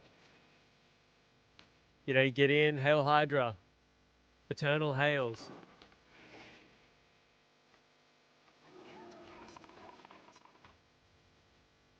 Yeah, he could be going through some drug shit. And I know, like, Corey's sober now, so it's probably, like, something to do with that.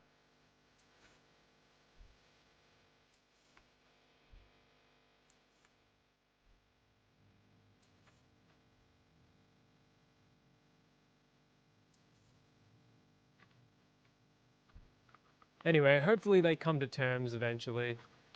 Because Sid's an OG. He was, like, an OG member. He was in the band before fucking Get Off Me. Yeah, but he was in the band before Corey was, even. Corey's not even the original vocalist. I recently saw a video of 3 Days Grace performing live. They sound exactly like they do on albums. It's sick. What's the drama in the Dungeon Synth community? Something to do with, like, Tanzil Core, probably?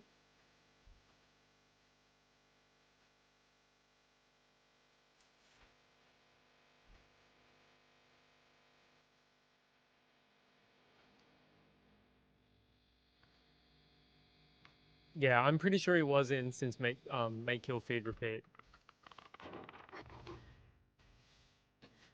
Apparently, a lot of Dungeon Synth artists and SBM adjacent, they're doubling down. That's not even a surprise to me.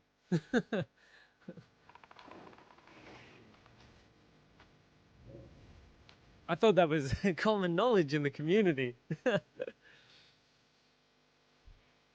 It's you know, Dungeon Synth for me will always be black metal adjacent, and there are more NSBM adjacent bands in black metal, well, obviously, than non ones.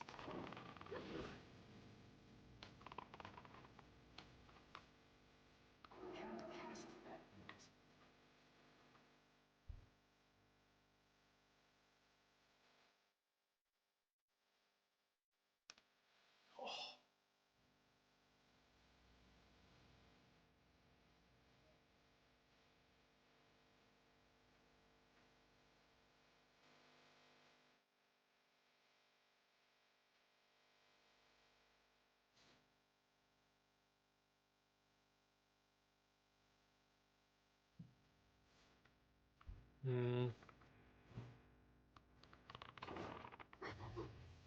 Dim is the artist with the drama, apparently. What is some good dungeon synth for me to look into? Look into the early Mortis albums. The Mortis's first couple of albums are probably the best place to start. Mortis was briefly the guitarist in Emperor, I believe, as well. But that's a good place to start.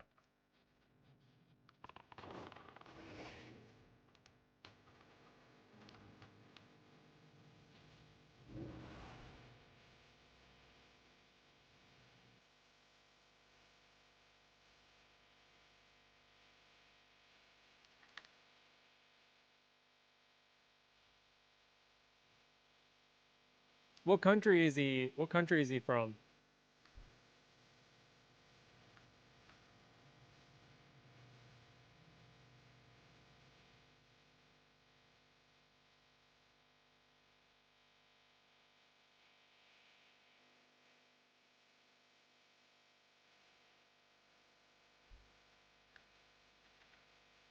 Ah.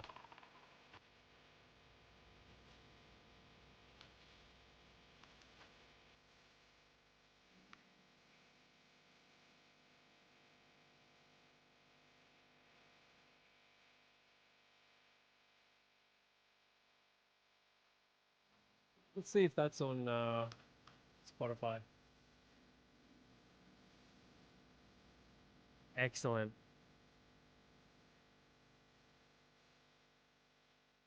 Luminous synth and fierce black metal since 2017. Huh. But they're arguing that the Crusades being horrible is subjective and it's kind of a stupid take. Probably should have just kept your little opinion to yourself.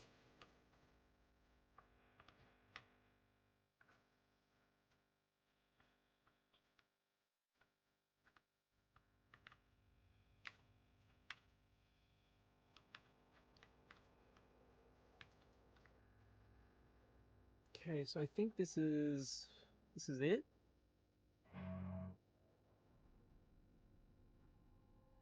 Wait, so they're saying that he's NSBM solely because of that? Which bolt? Mortis sounds great so far, actually. I knew you would like Mortis, mate. Mortis is the #1 place to start. If you want to like go back to like old school dungeon synth. But there's like a ton of fantastic new stuff. Like Riot linked some great dungeon synth. Like Fife is incredible.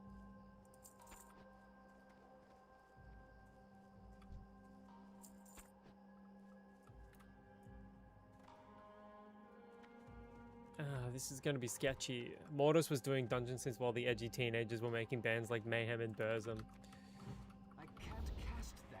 He was helping those guys out. Like, he was in Emperor as well. People forget about that.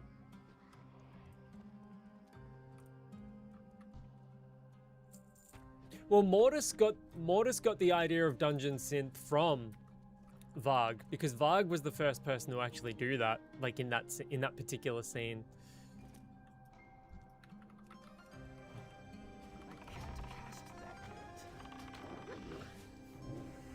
From memory, at least. Although, there was like sort of some dungeon synth stuff on, is it Immortal's first album, Full Moon Mysticism? Like the intro song to that had some sort of dungeon synth adjacent shit though. And that may have preceded,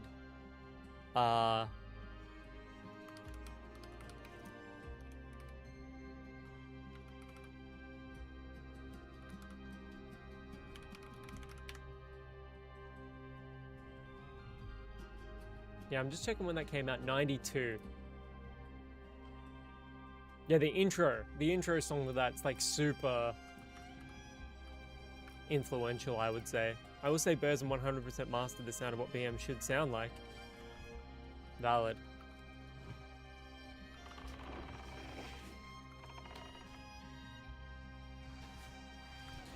I will also add to that Bathory. Like when I think of black metal, like the two perfect sounds within black metal, Bathory and Burzum.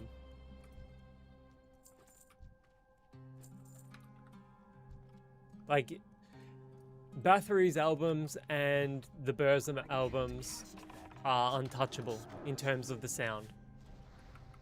And that's if you remove all the political shit off the table. But like Burzum as a band, like the band itself, the project itself, has nothing to do with politics.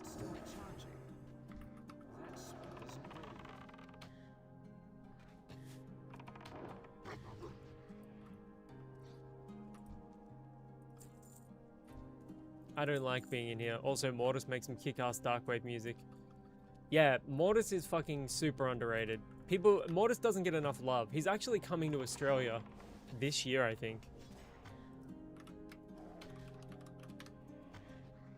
Mortis and Nightland, when are they playing?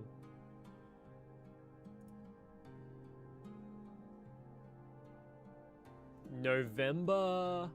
Yeah, late November. Mortis is performing songs from The Smell of Rain and other volumes of dystopian despair. Yeah, that's what he's playing live when he comes to Australia.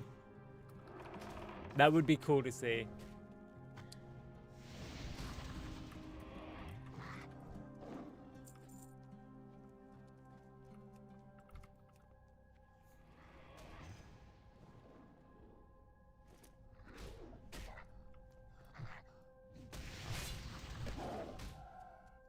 I don't want to be in here. This is sketchy.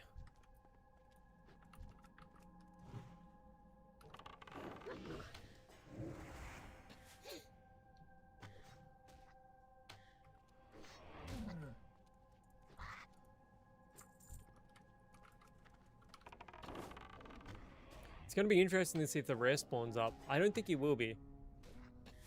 What are you eating, Zebek? What's for dinner? Immortal player. What it do, man? I wanted to, as a pretty strange question. I'm kind of new to WoW Classic. I have a paladin and a warlock, and the issue I'm having is gearing. How do I know what to get? Okay, so warlocks use... Yeah, warlocks use cloth. And paladins can use a lot of different gear, but it just depends how you want to play the character. So paladins can utilize any gear really effectively, but with warlocks you can only really use cloth. Fuck it, let's try. Like gearing wise, because it feels like everyone already knows what to need on in dungeons. Well, are you doing DPS, are you healing, or are you tanking? Because that's going to determine what you should be needing on. But generally speaking, during the leveling process, you should have access to any of the mail so long as it doesn't... Oh wait, no, you're a paladin. So yeah, if it's got intellect on it, it's your gear pretty much.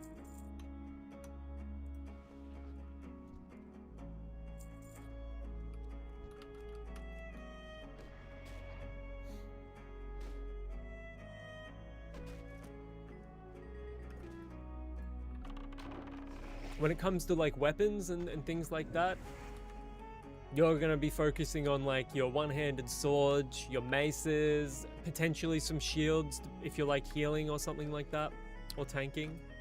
Obviously look at the stats on them. And for warlocks, staves, daggers, and offhands.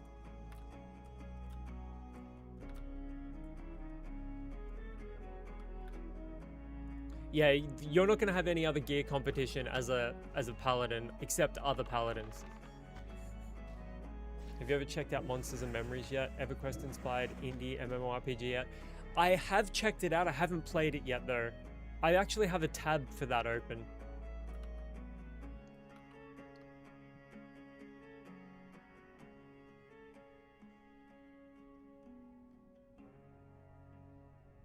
Yeah.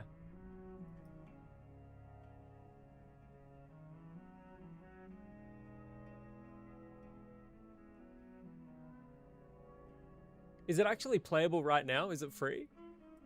How much does it cost to play?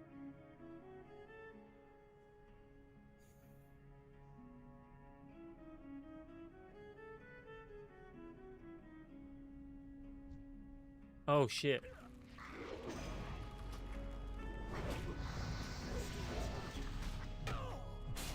I hate this.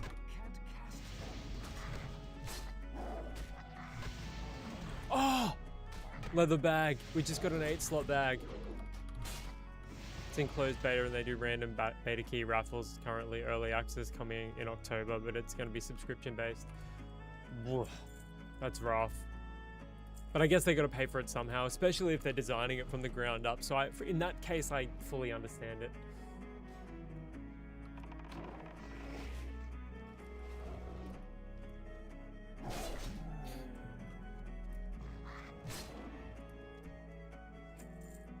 Dude, we're out here losing our minds over a fucking 8-slot bag. Clutch.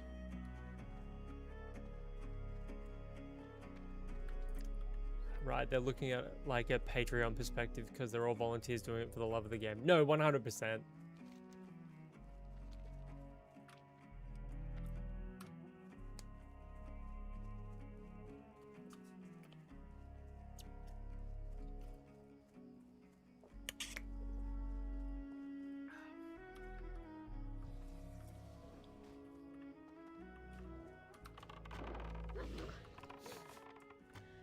How much is the subscription gonna be? Is it like $5?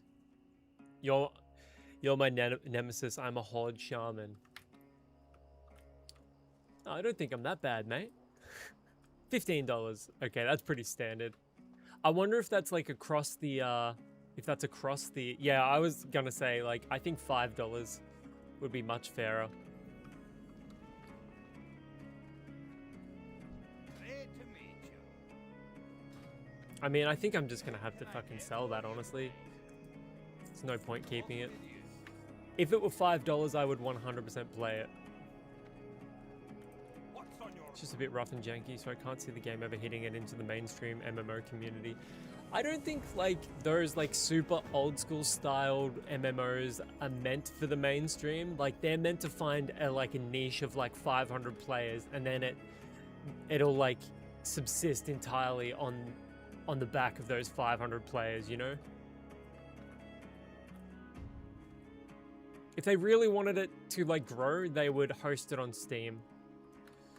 And it'd be part of a Steam sale. what's on your mind? What's on your mind?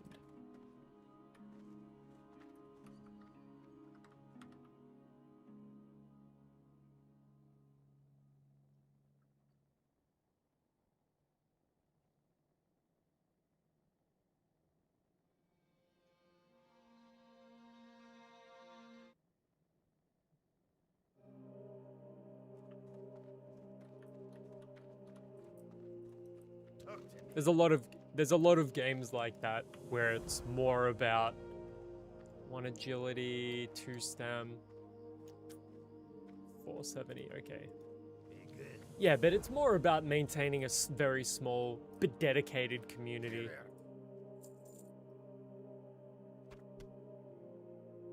Up with you. Right, I think if they release it on Steam, they're under obligation to deliver. Only reason why Ashes of Creation hit Steam was for early access, was to appease shareholders. Yeah, look how that turned out. Hopefully that does come back though, because from what I saw of it, it did have promise. I really should have bought it when I had the chance. Are the servers still up? I know they've taken it off of Steam, but are the servers still playable?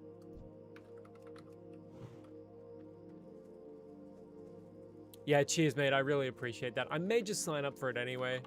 Or I may just ask the Discord if anyone's got a... Because I would love to stream that at some point. Same thing with Project Gorgon. It's the exact same thing over there.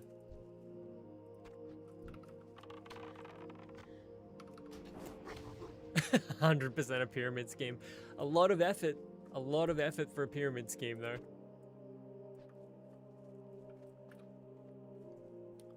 People were pretty thrilled with it, you know what I'm saying? Like, people had a lot of fun into that. Hell yeah, brother, sounds good. I'm out of range. That's still recharging.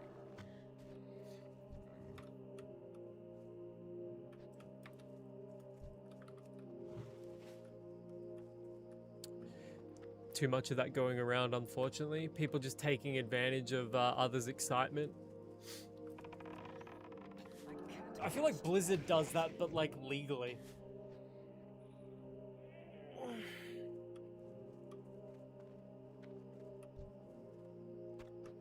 Okay, what do we need now? Just bear meat. Yeah, two more bear meat.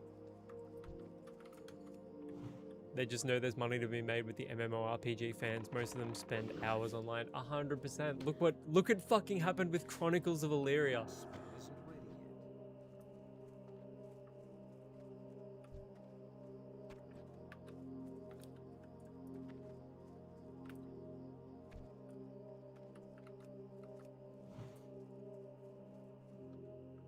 Yeah, Blizzard definitely does it, but legally. I can't cast that yet.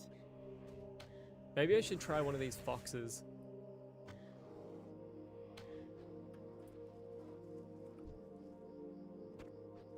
Fuck yeah, we finished.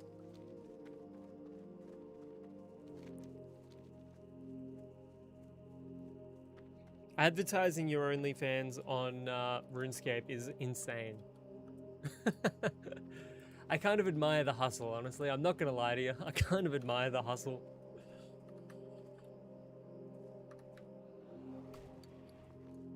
Yeah, same with same with Redridge, and then same with Westfall as well. Like the Westfall stew quest, the Redridge goulash quest, and then this one right here, the Lochmadan blood sausages.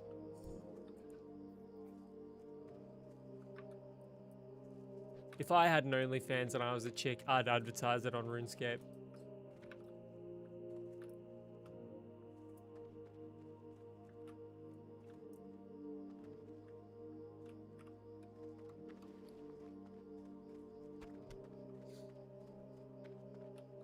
I'd be in the Barrens. Could you imagine advertising your OnlyFans on Warcraft? That's fucking next level. Oh my god, we actually got a fucking upgrade here. How ridiculous is that? 6 more armor.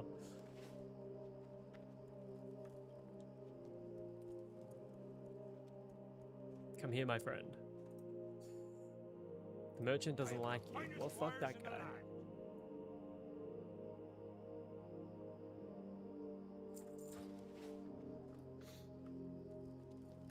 I'm sure someone in Barrens will pay $500 for a pretty smile. I'll give them a pretty smile for $500. What smile, though?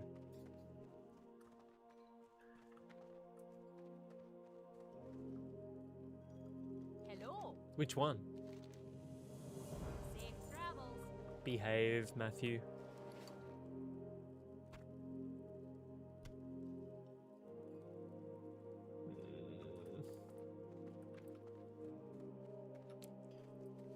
Okay, I can make that.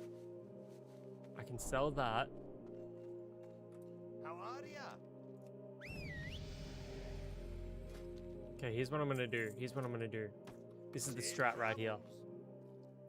Linen bag, fuck that off. Equip my 8 slot, and then we're good again. And then watch this. Watch this. This is what we do. We buy back the spiced wolf meat. Big brain plays.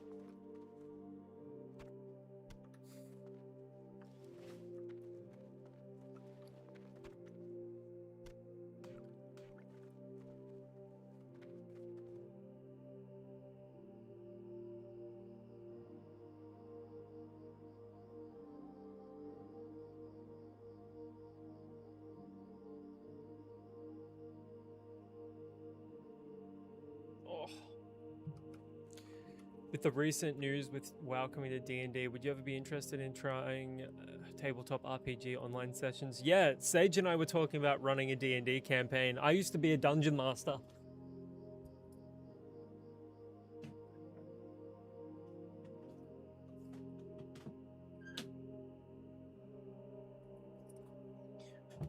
I still have my 3rd edition box here from when I was in high school. And let me just show you. So I was the dungeon master and I created like a little map for the campaign. Keep in mind, this was like before AI or anything like that. So I like did all of this myself. Here's the map of the place that I created. What is it? The Volk Mountains and the I've got the Skull Lord's name, I've got a key, I got north, west, east, south. The Volk Mountains, old dwarven mining capital.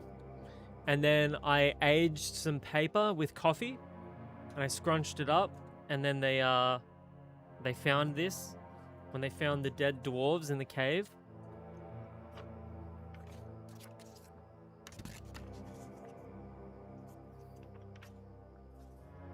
My lord, I nay understand how these bastards broke through into the Heartforge, but they have. They seem to be led by something. Call me daft, but I swear on my keg, of course, that it had 3 heads, bony and deathly grey. Yours, Captain of the Moss Guard, Brod. I'm actually trying to do it professionally IRL at my local game shop. Just need more games under my belt to feel confident to do it consistently. I had an idea to hit up smaller WoW streamers to see if they'd be interested in doing a classic lore campaign.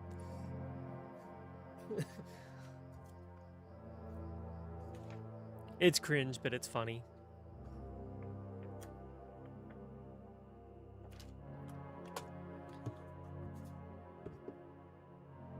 But yeah, so fun. I love doing this shit.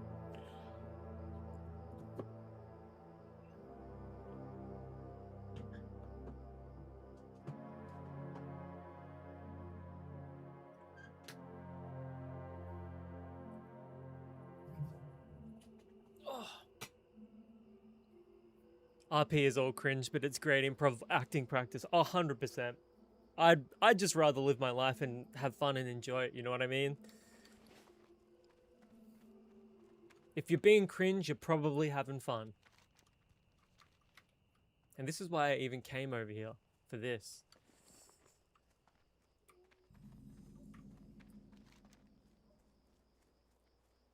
Okay, ogres, iron bands, excavation, Choxul. What do we got over here? Threshidons. Let's go do that quest. There's a game called 10 Candles. The table essentially creates the narrative together. Spoilers, everyone dies. I've not heard of that. Is that old?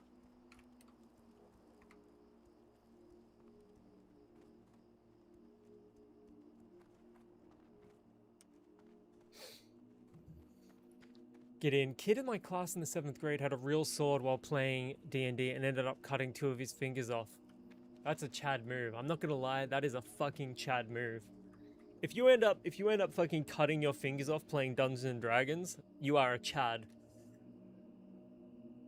Literally, potentially dying of blood loss for your art is fucking awesome.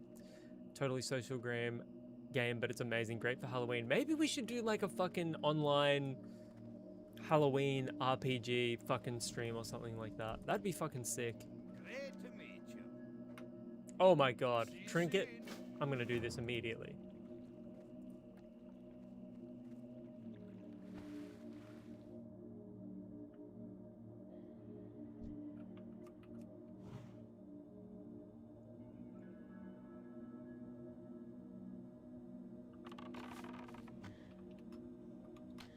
Okay, we've got to be cognizant of drowning. We've got to avoid drowning at all costs.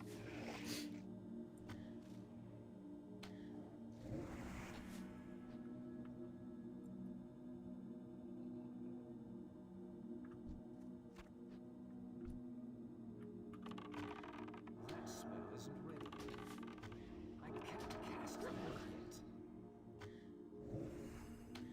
That spell isn't ready yet. That's still recharging. I think we should be good. We should be good. We should be good. We should be good.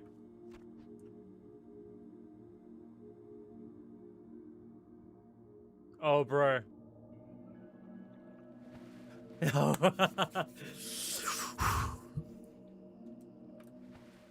Don't worry, I was keeping an eye on it. I had my fingers on the health potion. We were gonna make it. Even if I had the potion. Yeah, buddy. That's what I'm talking about. Makes you feel alive.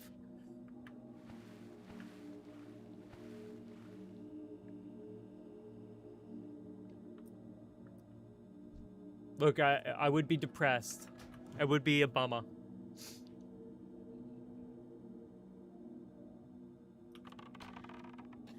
Oh shit. Yeah, bring it up here.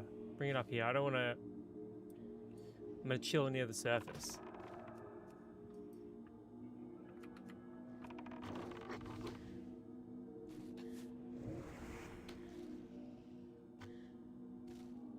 This is where you would need like a elixir of water breathing.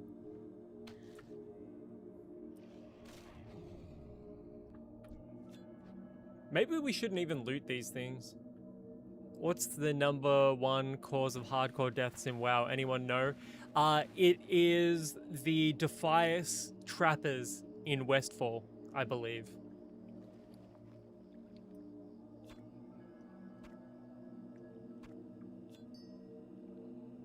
from memory, that's the main cause of death.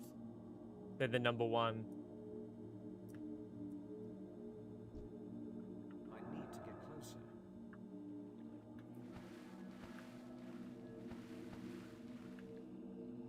Is it the pillagers?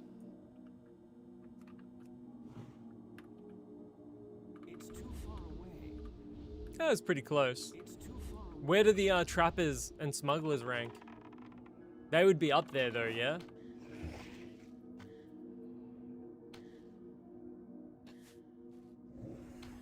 Huh. Kobold miners, that's crazy. What the fuck? Really? It's gravity.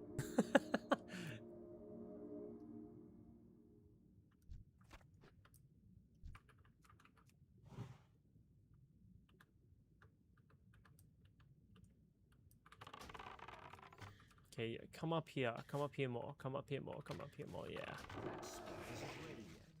Falling is the number one cause of death? Surely not. 3 is Voidwalker minion. Yeah, that's in that cave in Guratar. I don't have a target. They are high. Trappers, smugglers, pillagers, but kobolds are like 3.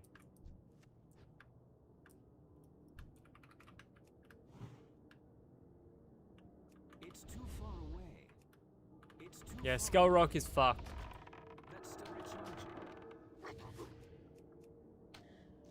Yeah, come up closer, yeah.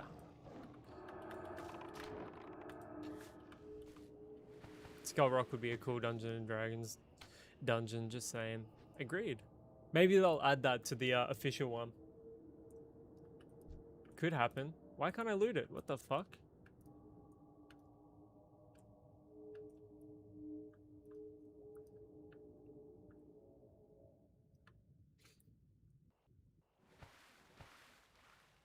Dead Mines would also be cool. Oh, Shadowfang Keep would be fucking sick. I'm out of range. It's too far away.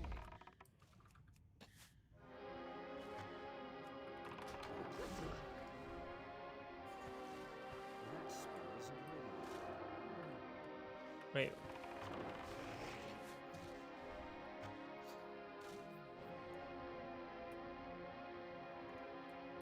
Why aren't these guys dropping anything? What the hell?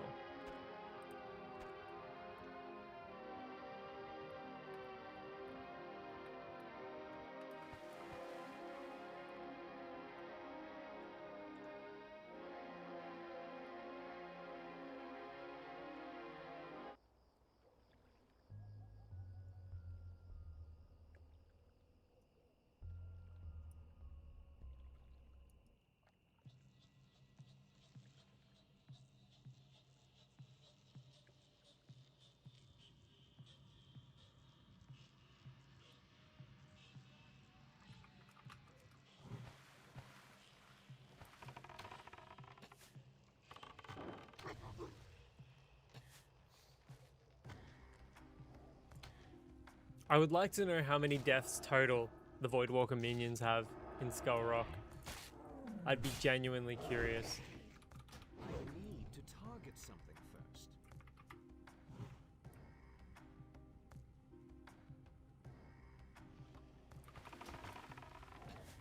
That's still recharging. Bingle's lost tools. Fuck that quest. I would also like to know like what has the most causes of death in Octo as well. That would be cool to know.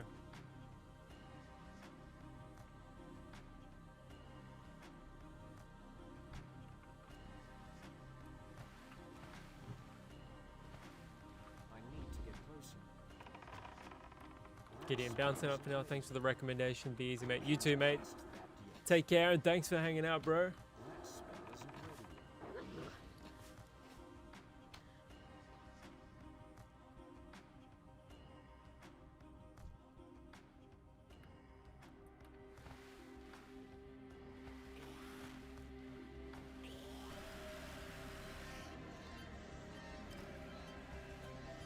No worries, Riot. Take care, mate.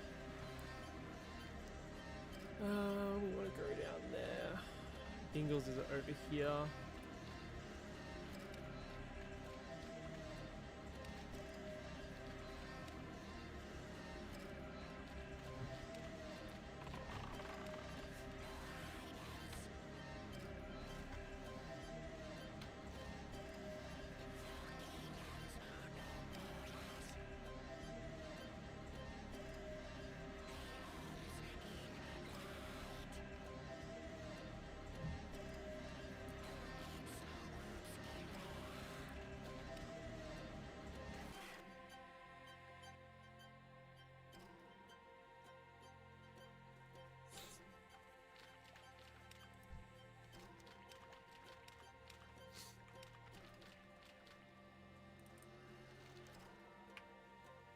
Huge.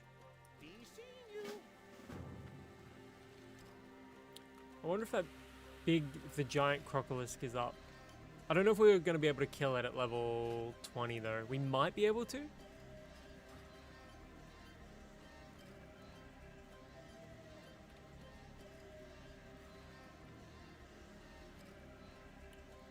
We will have to be careful though.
Three,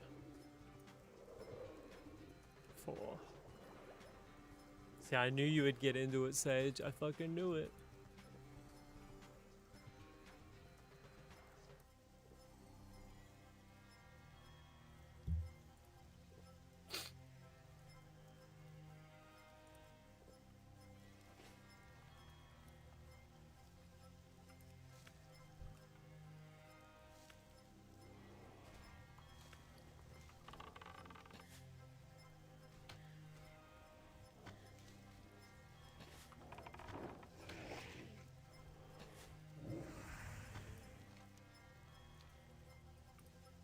Oh, maybe the crocodile isn't even up.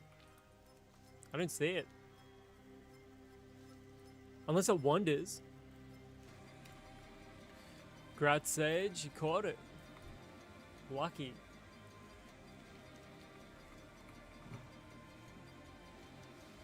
I don't have a time.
See, I don't know if we're going to be able to do this. This might be too sketchy for us. That's still recharging.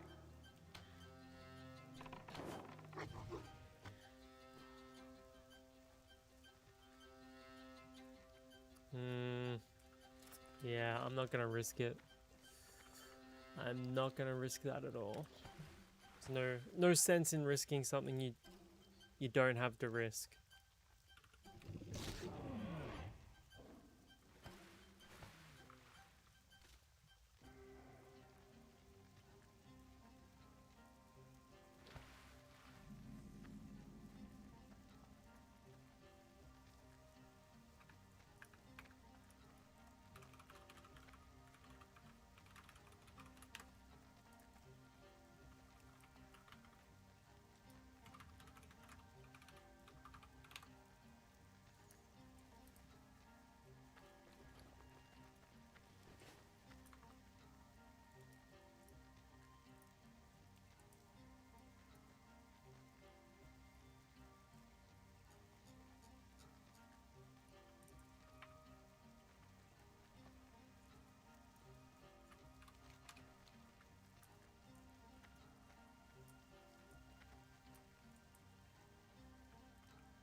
Bobby, didn't you play on private on a PvP server, Priest?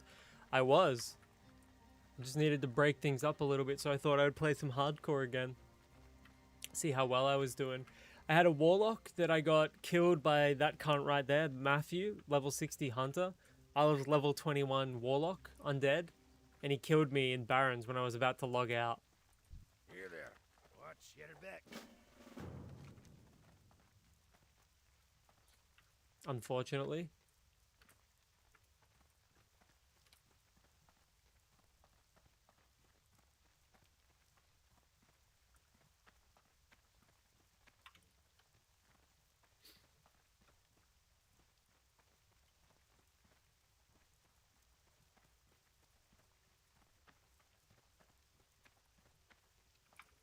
I still play on the PvP server though. Just lately I've been spending more time on just on hardcore on stream.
You like more hardcore as experience?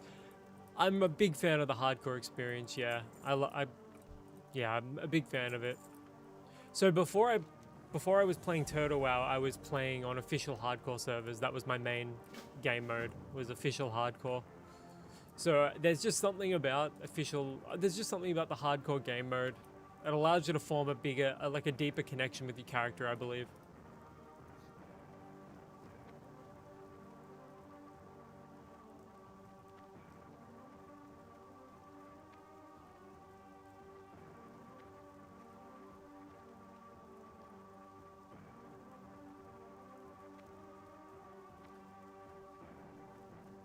Tyler, the Cremator. What's the best classic to play? Is original classic still good to play? Yeah, official servers are still fantastic if you want to pay Blizzard a sub. If you want something a tiny bit more modern, go for the Burning Crusade Anniversary Realms. Nightslayer in particular, the server is super populated, super active. There's more people raiding over on there than there is in raiding over in retail right now. If you want a more modern game experience, play retail, obviously. There's a lot of options right now. There's so many. If you want a classic plus experience, OctoWoW is a great choice. Cappy's a great choice if you want a much bigger population, but the only downside is that it is predominantly Chinese speaking. So, a lot of different options. Hardcore if you want something a little more slower paced.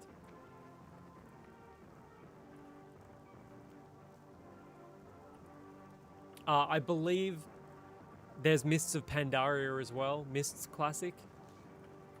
If you want something that's like in between the retail feel and the classic feel.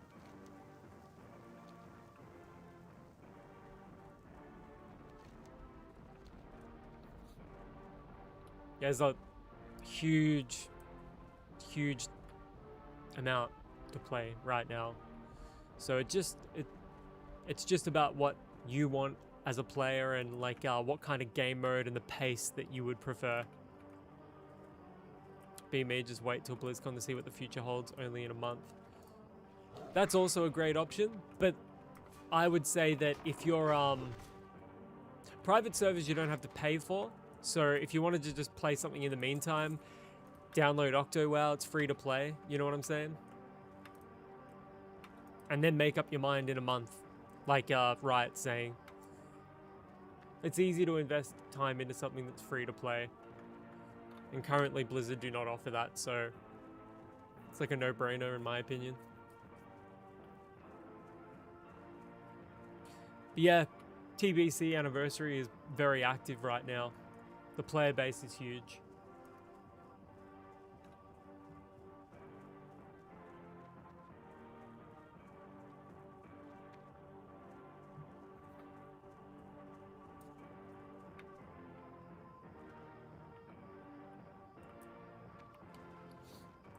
You got my attention. Look at that, our first trinket. Yeah, I'm a hardcore man myself. I love some hardcore WoW.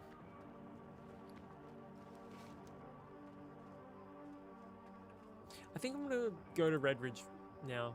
I got some stuff I want to hand in there.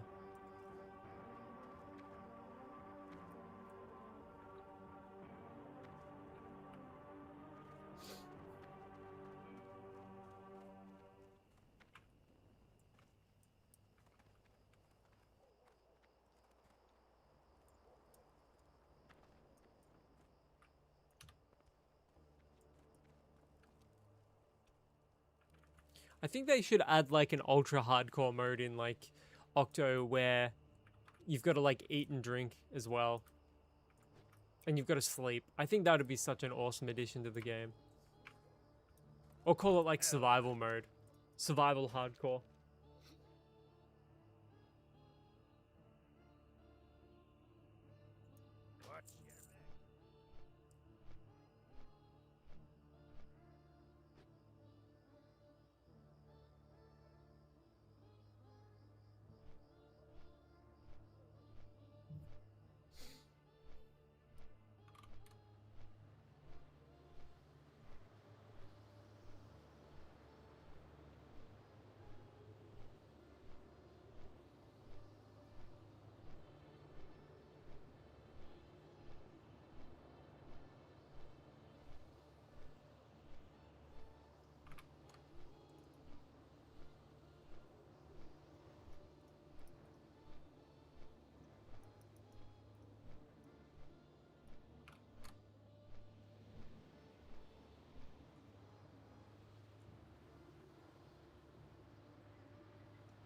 Cheers for the follow, mate. Appreciate it.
I got a dip, but thanks for the advice. I'll come back and support when I can. No worries, mate. Thanks for the follow. Take care, brother.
Oh, bloody hell.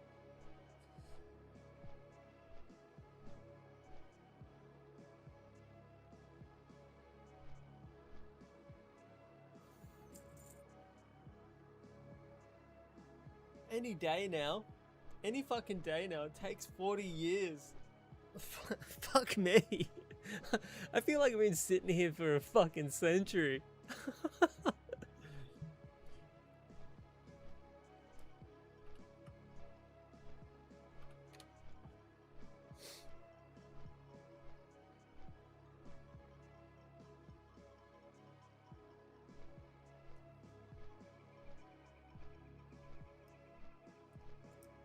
Let's mix things up a bit. What's this?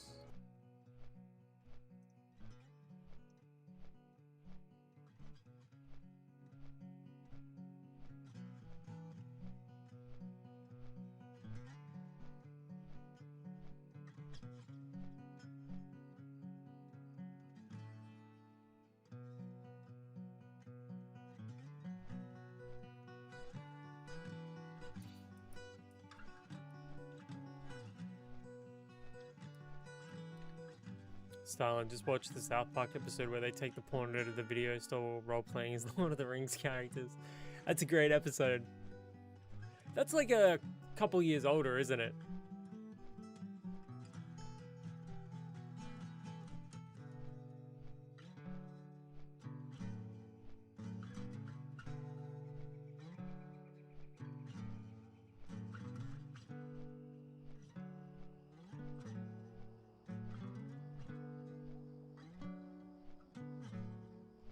Look,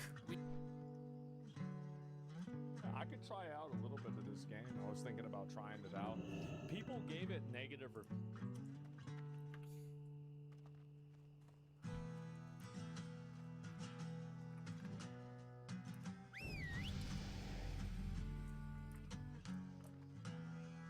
Is Butters the most underrated character in the game? He'd have to, in the show, he'd have to be, yeah? I have Stick of Truth installed on my computer, and I was really enjoying it. It just feels like an episode of South Park.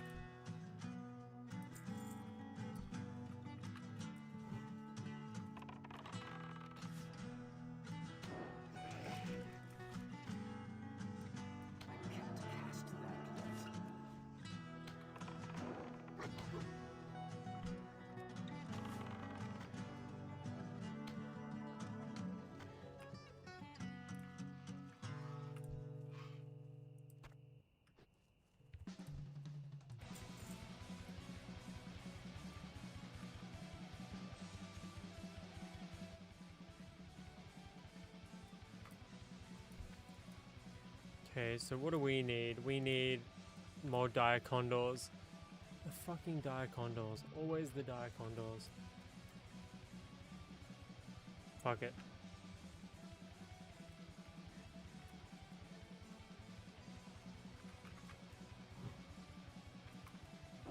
I can't cast that yet.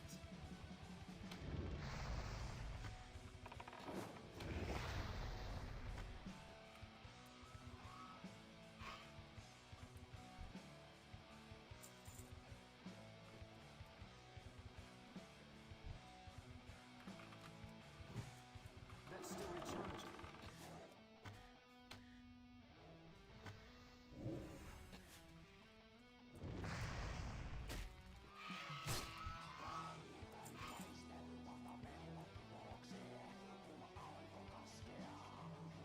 Alright, you guys, keep an eye out for a Condor.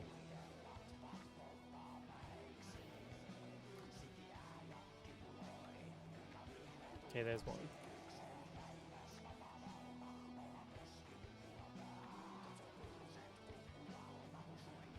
I still can't believe there was almost 1,000 people online on the hardcore server. Maybe it includes... Oh no, it'd be concurrent. It wouldn't be like people that are dying and then jumping back on, so that would only count for one player.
So we've got to have our wits about us because we really don't want to pull too many of these whelps because they hit like a truck.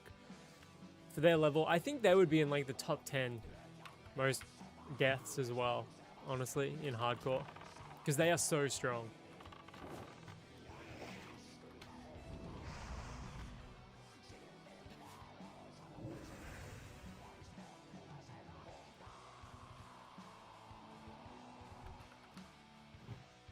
That spell isn't ready yet.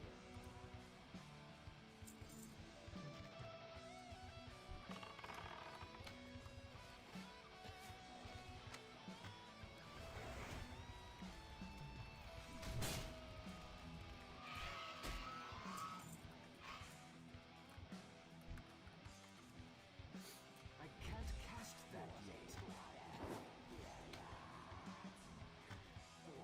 This is like the Valley of the Condor.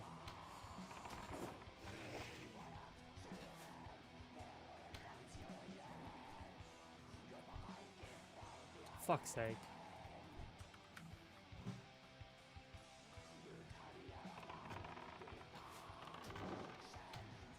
Sage, I was just about to message you. Spell isn't ready yet. That spell isn't ready yet.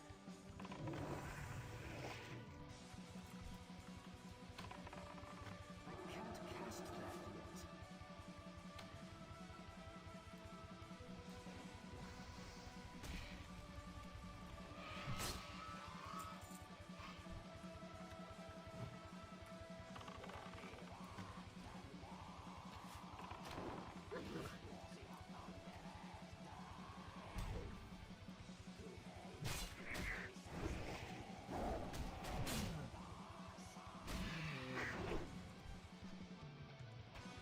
Three more. That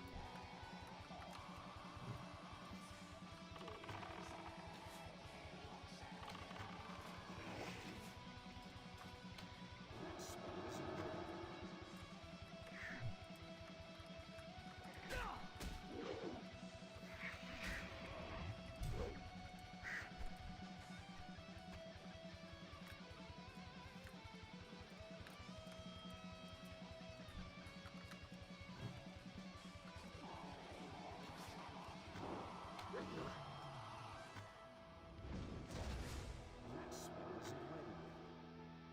And while we're over here, I may as well kill the Ox as well.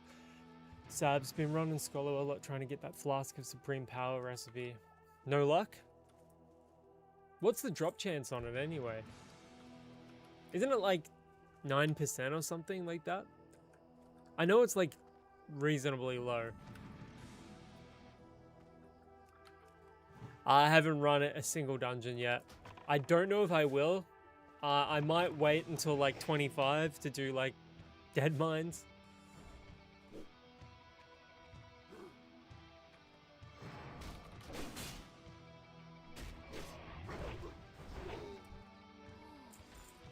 Just a lot of risk involved, that's all. I think it's around there, yeah, but no luck, yep. Hopefully it drops for you, mate. Good thing is you can just keep running it over and over again. Hopefully find some good greens so you can sell them on the auction house.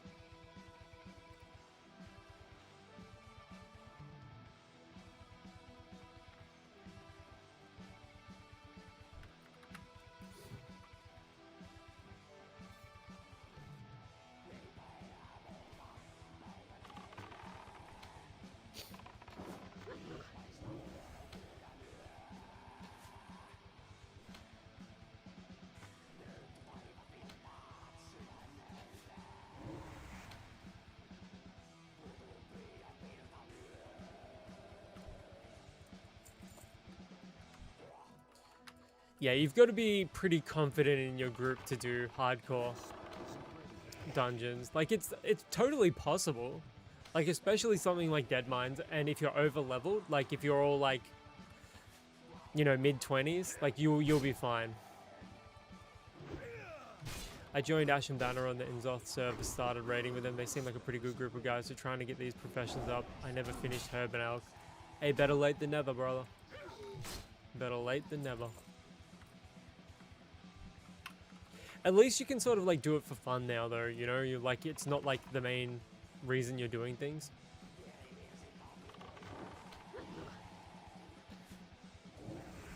I think that factors a lot into it as well.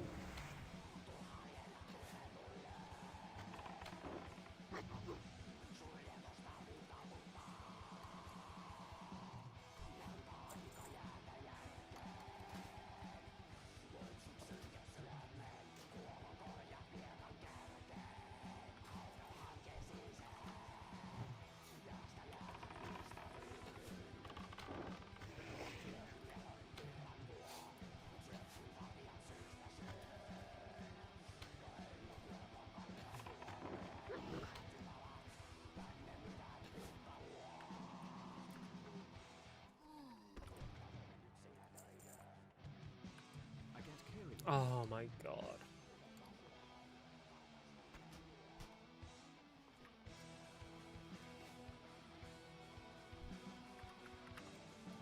I never really leveled my professions up all the way. I always waited till 60. I mean, that is one way of doing it. I kind of, like, nowadays, I just wait.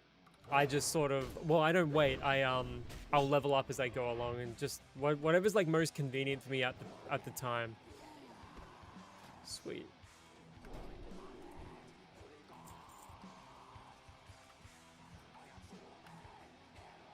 Let's go back and hope there's some condors there. How's Kimmy Sage? You going all right?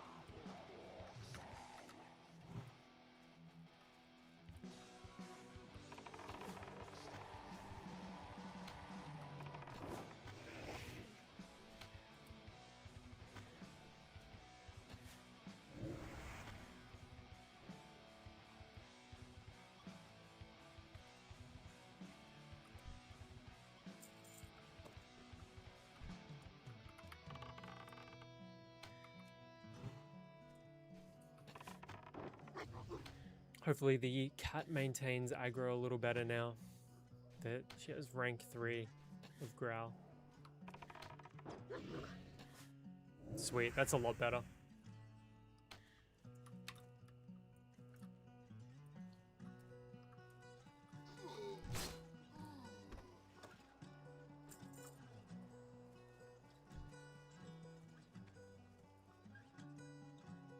So I guess we'll just wait for these particular orcs to respawn while we go get these condors. Really hoping the tough condor meat drops. 35% drop chance, so like basically 1 in 3. Not great. But it always feels like less than that. Yeah, didn't think so. I knew that would fucking stooge me up.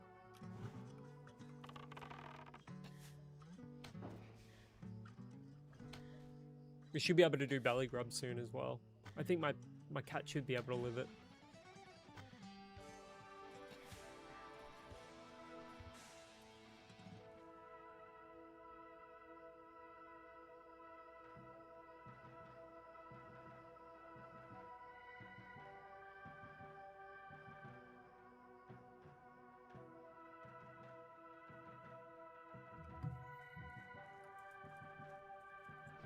Look at that. We got fucking stitched up yet again. We're never getting this fucking condor meat. It's gonna drop next century. You plan on raiding on 60 once you hit max or transferring once you hit 60? Now, I'm gonna keep Darklord. If I hit 60, I'm gonna keep him on the hardcore server. Raiding isn't my thing. I think what I'm gonna do when I hit 60 on the PvP server is I'm just gonna do world PvP and battlegrounds, provided they fucking are active when I hit 60 over there. I'm almost level 30 now.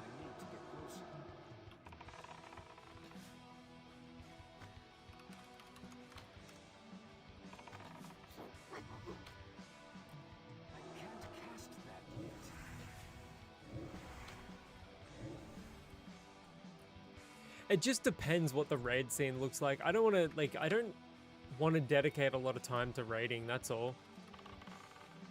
That's why I like doing battlegrounds, because you can log in, do 3, and then log off. Just work on my PvP set. Go down to Gurubashi Arena. Try to get the chest every now and then. It's a lot of fun.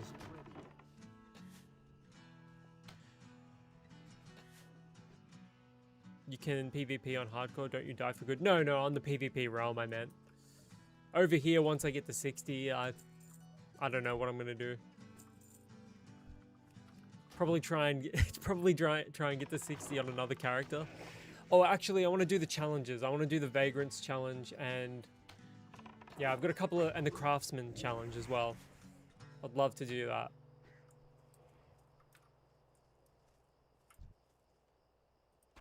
I'll probably do it on a Paladin.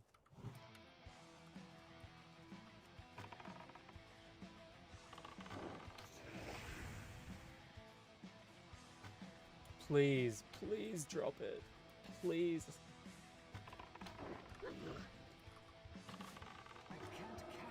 You get immortal once you cross over, I believe. Once you go through the portal. Fuck, I knew that wasn't gonna drop.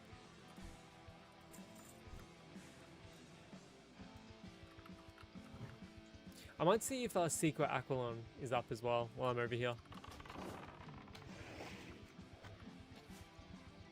And there's a condor right there.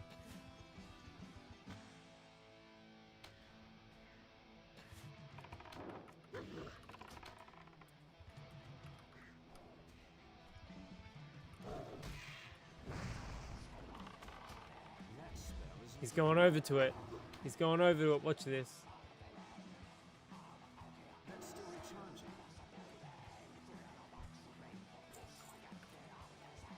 Have you tried out the hardcore realm at all, mate? Ooh.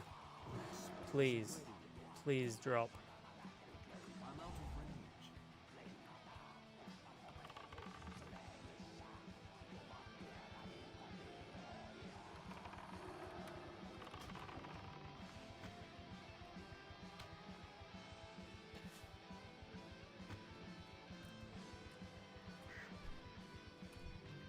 Fuck. I'm gonna be here forever. Level 13 hardcore paladin. You enjoying it over here? How often do you play on it?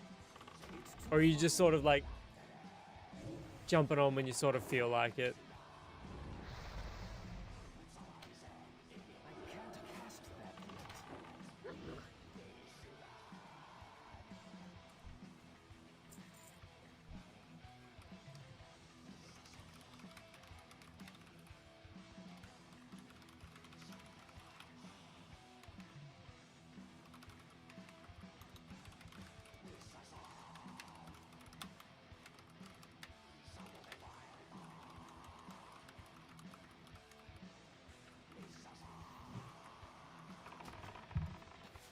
Am I a fan of the Alien movies? Yes, I sure am. I have not watched Alien Earth though. Unfortunately. Not yet, at least. I will get around to watching it eventually. What about yourself, mate? Jumping on here and there, have been leveling some characters on PvP realm, kind of jumping around, but now focusing on my druid a bit to get raid ready. We'll definitely go back to my paladin soon though.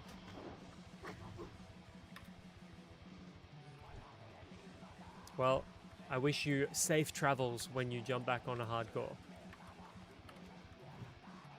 Oh, Alien RPG. I didn't know that existed.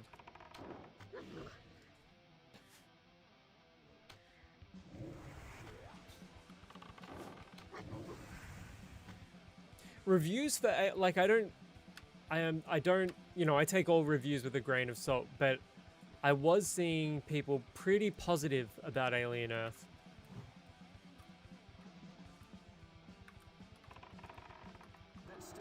I thought Romulus was decent.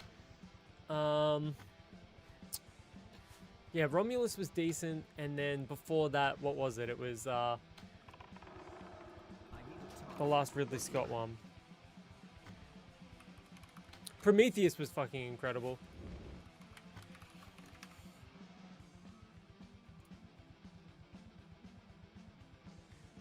Alien Covenant. Yeah, Prometheus and Alien Covenant.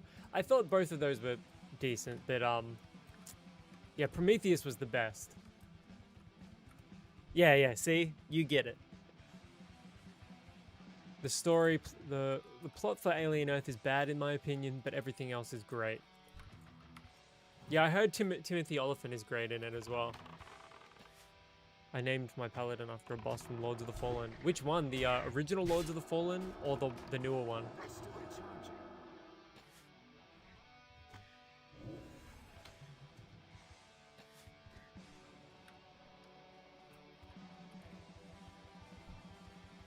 God, will this shit ever fucking drop? How many more of these fools do I have to kill?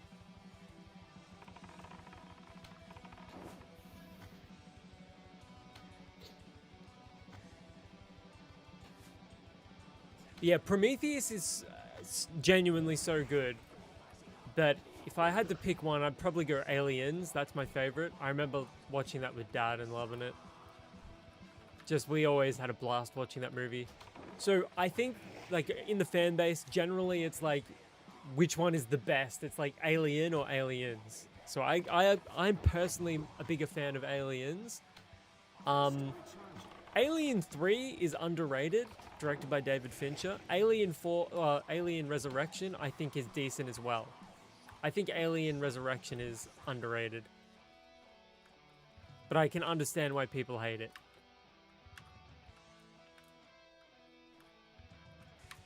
Yeah, the director's cut of Alien 3. It's a lot slower, it's a lot more slowly paced, but it makes more sense. Like the story with the dog and all of that.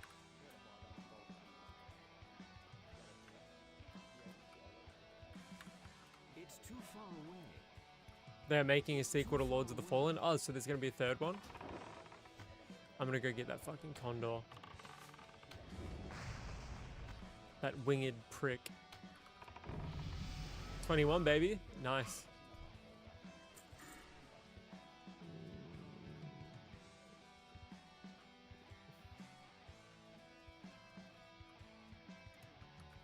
Movement speed's too good to pass up.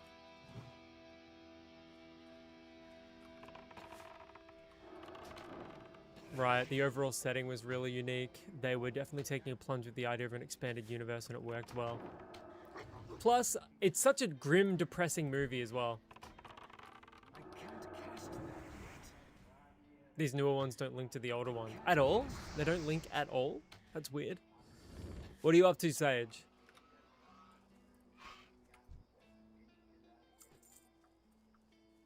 Come on, please, give me that meat.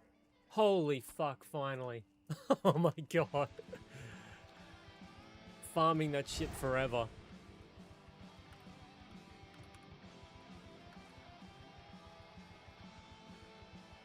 Don't tell me that was the hunter that we just saw. Is that... I would be curious to know if that was the hunter that was just there killing that condor earlier. That'd be fucking wild though. This game mode is so brutal.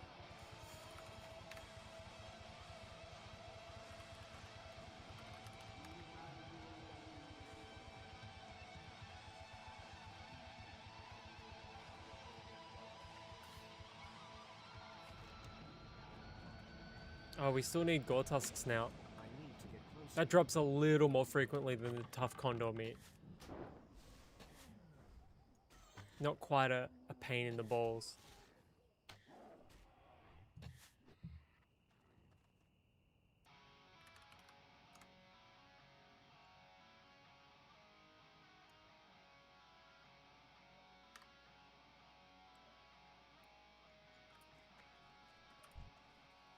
Oh my god.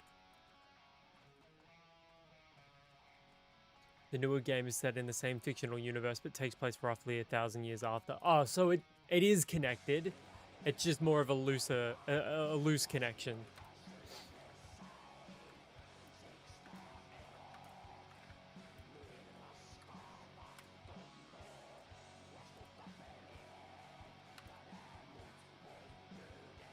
I wonder if that's still on sale on Steam. Lords of the Fallen Steam. It was on. You could get it for like $10 before.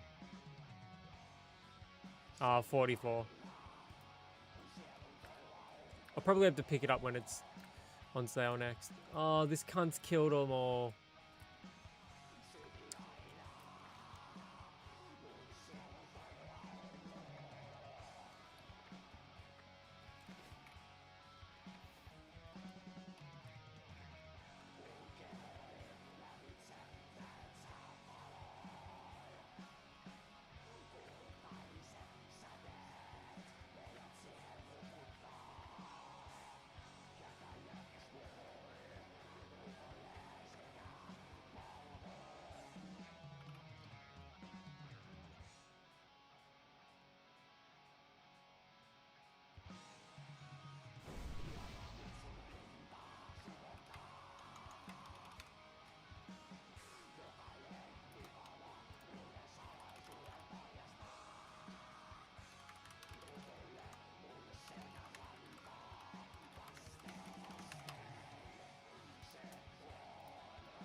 It had multiple different endings, and each ending you unlock a different class you can use. Loved it, man. Was worth it for sure. I'll definitely wait until it's back on sale. I kind of feel like I still have the original one, so I may install that and do that first. Yeah, we'll replace the white. We'll replace the white. Oh my god. It's never fucking simple, is it?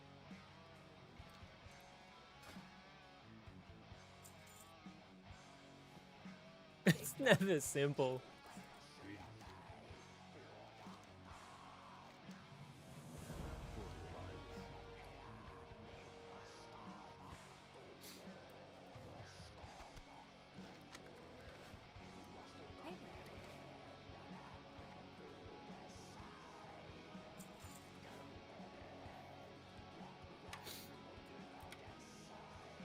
What's going on, Zebek? What do we got here?